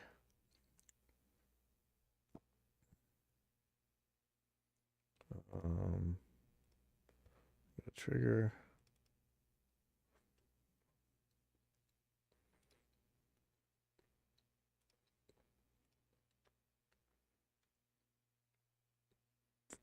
Again, I'm going to try 12, 14, 16.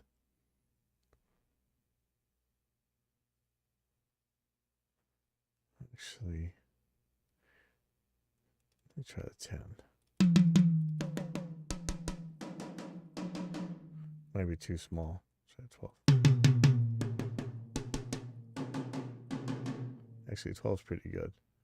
Okay. 12. And we give it 14 for the other one. Using a lot of tracks to trigger here.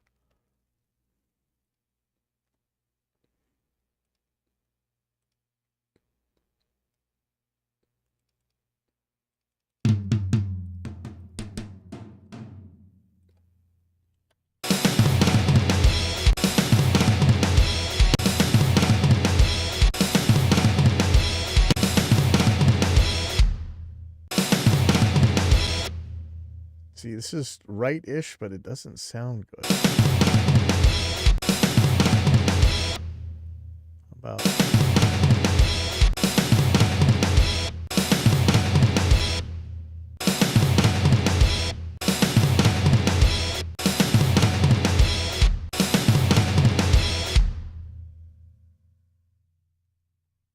really, I should move these forward.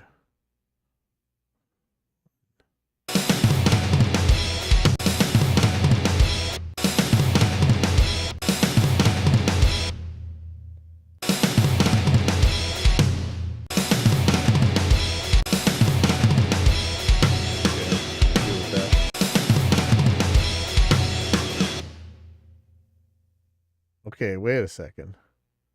This is supposed to be muted.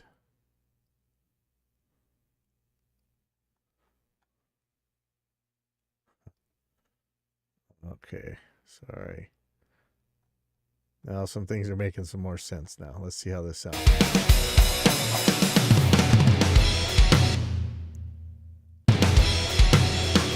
Okay. That's muted.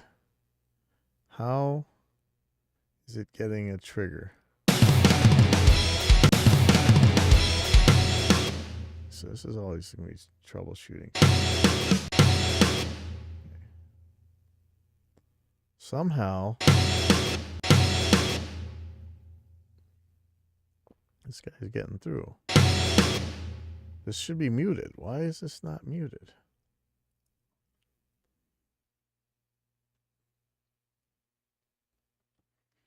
Ah, okay.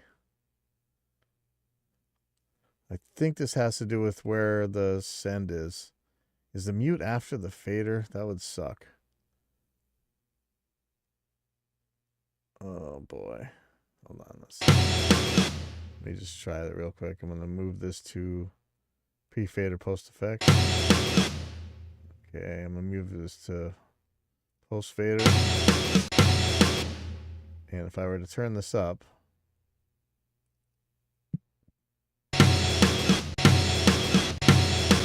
so that's post-fader.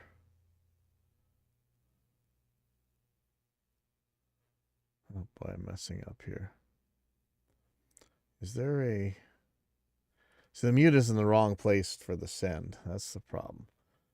Okay. How can I do this? I need the mute to mute the send.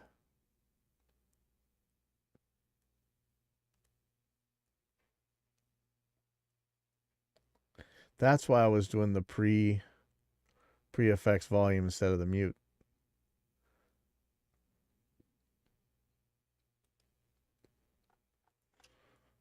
Oh boy.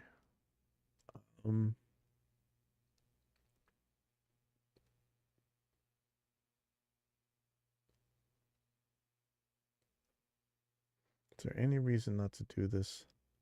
I mean, I can leave the volume up, and that's fine.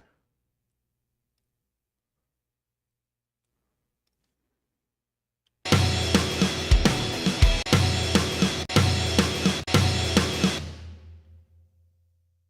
it that way. So many ways to skin this cat. Sorry about that. So if I do pre-effects envelopes or the item envelope itself, item volume envelope, this would actually work fine. Right now, what's happening is the mute is after the effects send, so it's sending no matter what, whether or not the track is muted or not. Now, the reason I don't want the volume up is it's going to send to the master. But I can actually just take it out of the master. Here, let me see. Try this real quick.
Okay, I still got to put this mic on this. Okay, so if I do post fader sends, this mute will work. I don't know if I even care if the mute works, but for now, let's just leave that be. Okay, so that means that I'm probably messing up on this kick up here. Where's the kick? Kick where I think I'm muting these parts right here, but I'm really not. I could just slice it out of there right now to really make it easier, but what I should really be doing is take it out of the master send and change these all to post fader, post effects, everything. Okay, so now this should actually clean up these kicks a little bit. Oh, now I got no kick. Okay.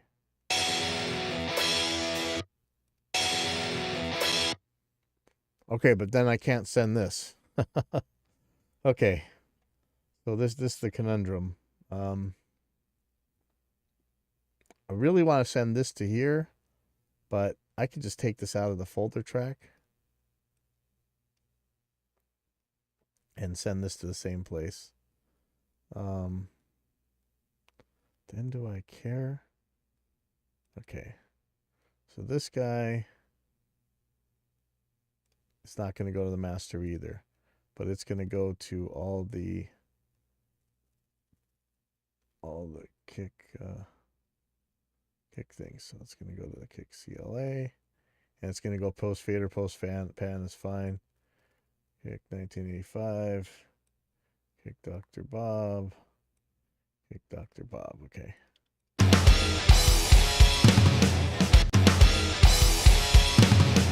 Okay, why is that happening?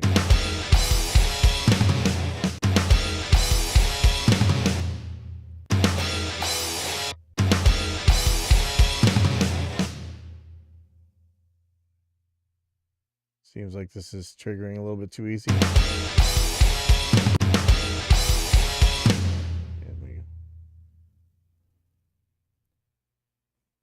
I might have had a different level going in. Let's just try that real quick.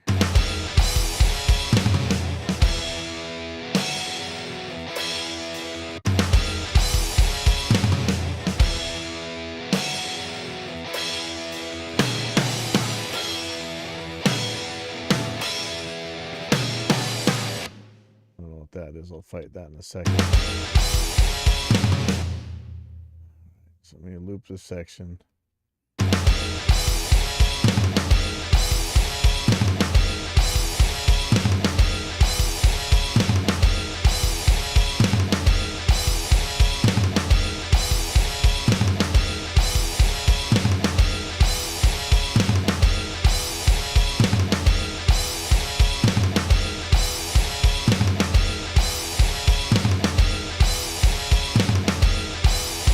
Whenever you're making templates, you got to think about all these little outside cases and see, now I'm dealing with this. So let's make sure this isn't too loud now.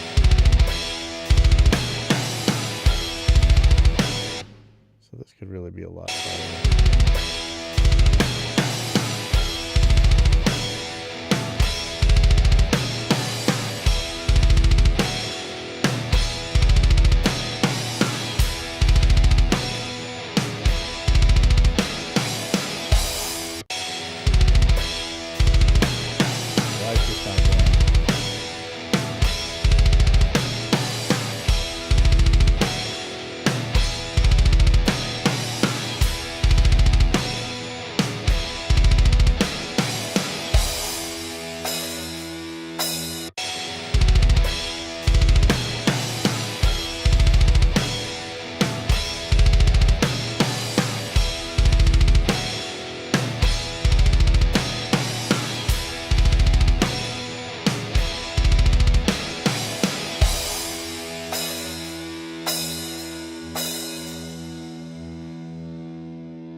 I don't want to leave these so I can do mute envelopes so I don't have to, in case I have to move things, I'm not wrecking anything, but this routing is really driving me kind of nuts.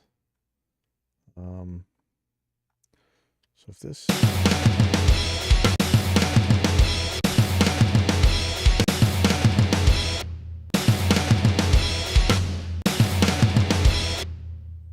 So these shouldn't be going to the master. This one is. Get rid of that.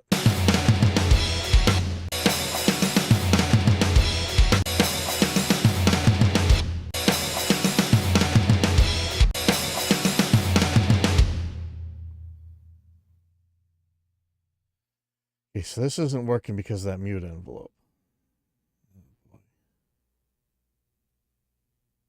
Oh, you know what I can do? Okay, this is...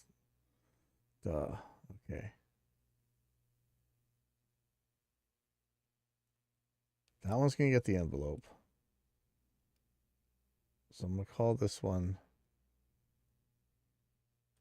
No. Okay. Hold on. So this is going to be the Tom 1 trigger send. I'm going to move this guy down here with the envelopes. Now this has got the proper routing. But if I mute this track, it's not going to hurt the trigger at all, right? That's how to do it. See, I'm messing everything up. Okay, there we go. So this is how we're going to do it.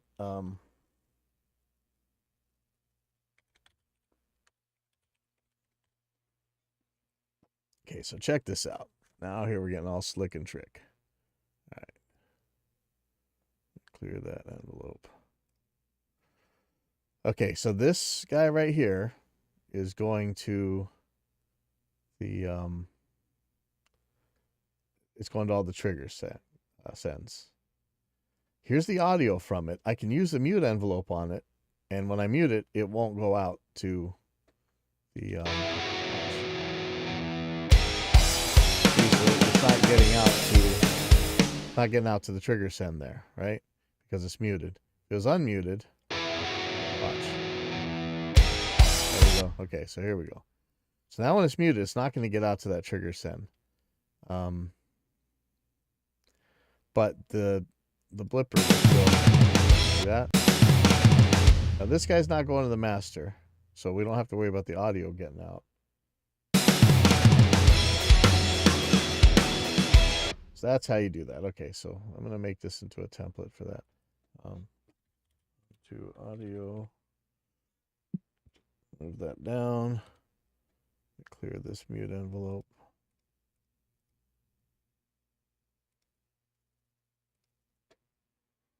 Let me tell this teacher real quick. Hey, Basil, your 2 o'clock's going to be a little bit late. Basil? You hear me? Your 2 o'clock's going to be a little bit late.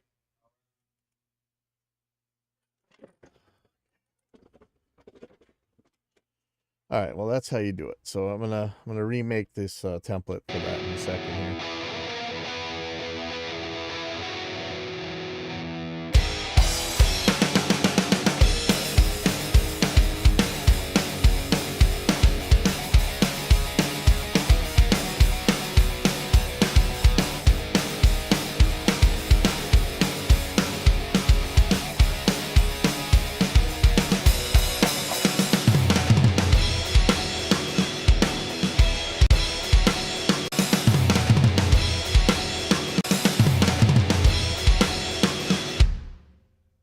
Super thrilled about this Tom fill. I know I keep saying that, but I wonder if I can't make something.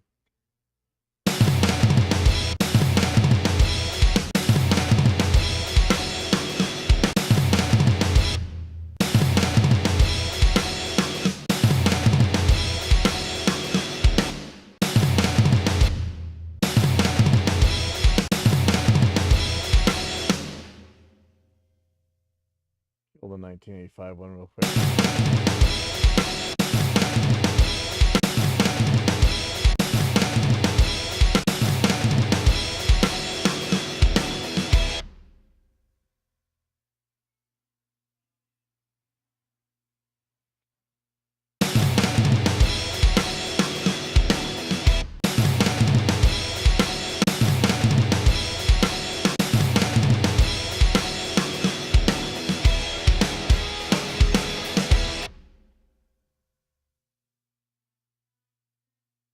I really don't think this is where that Tom goes, is on the 16th note, but put it there. Let's see what happens.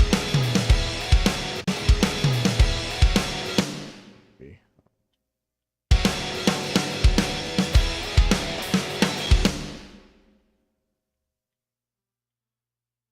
Let's put it on the 4 and see what happens.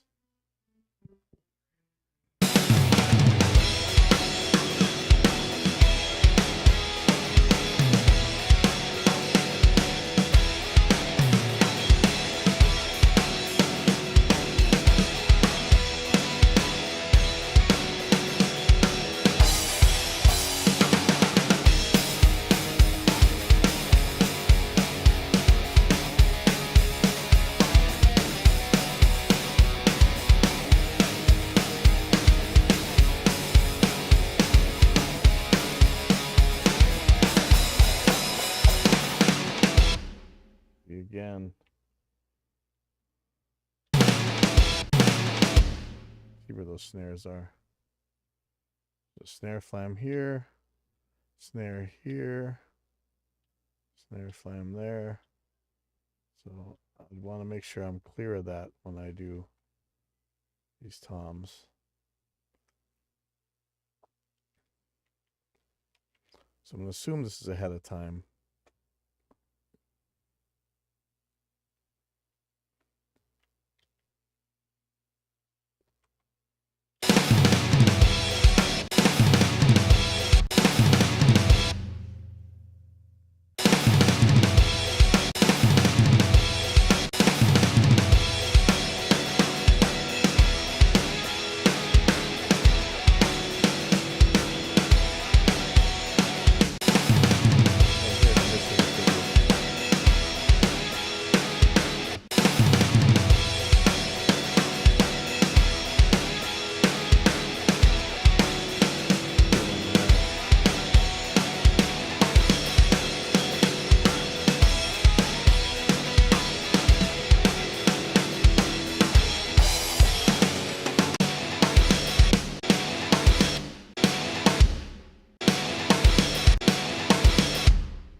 Snare here, snare here.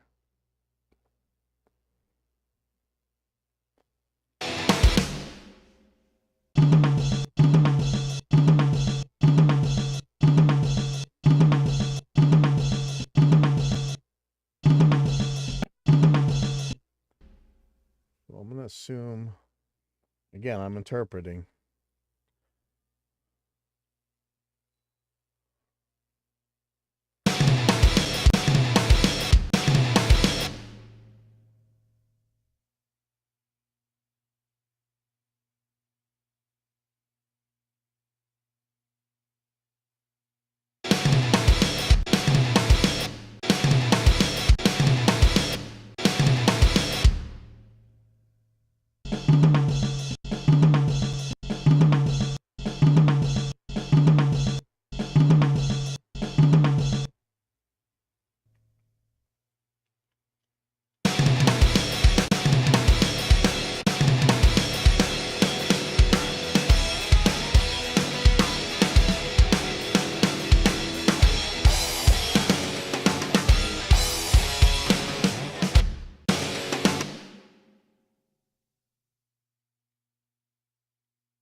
not super thrilled with sounds exactly, but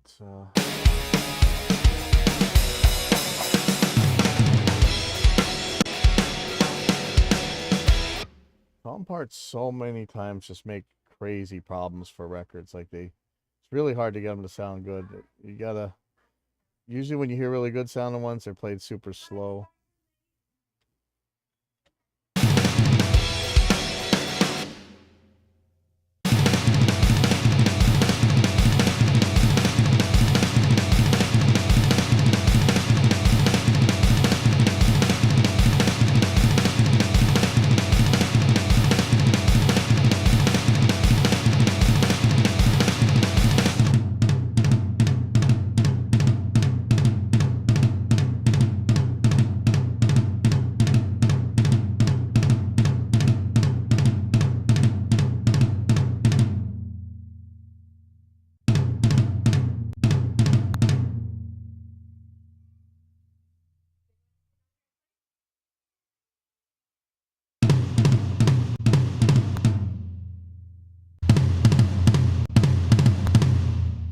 Way too much reverb.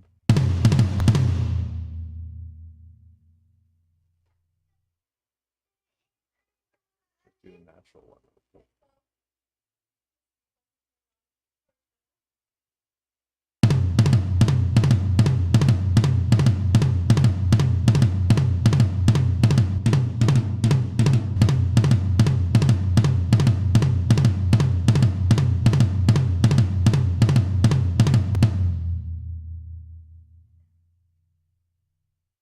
Very tempted to put in that Dr. Bob one with that hard snap.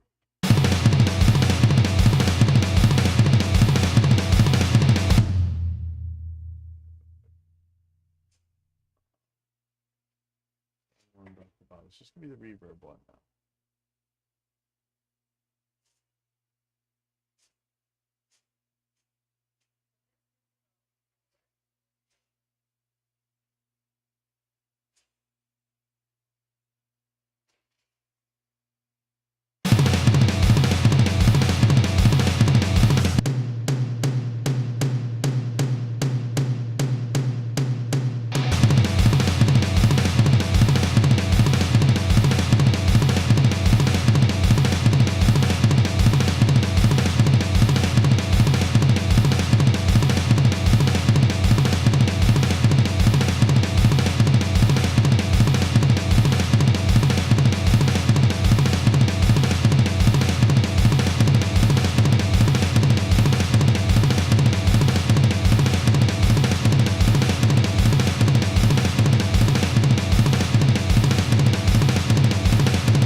gonna take some.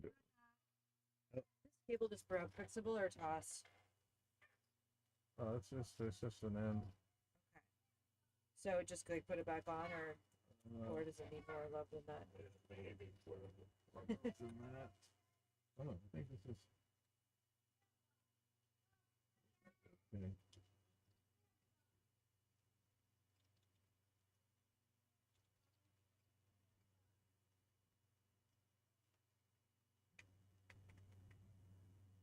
Oh, No, it's good. it's bugged. Yeah, I gotta put a new end on it. Okay. Shall I leave it Yeah, just leave it here. somewhere in here? Okay. Thank you, sir. All right. All right, this is gonna take more fixing than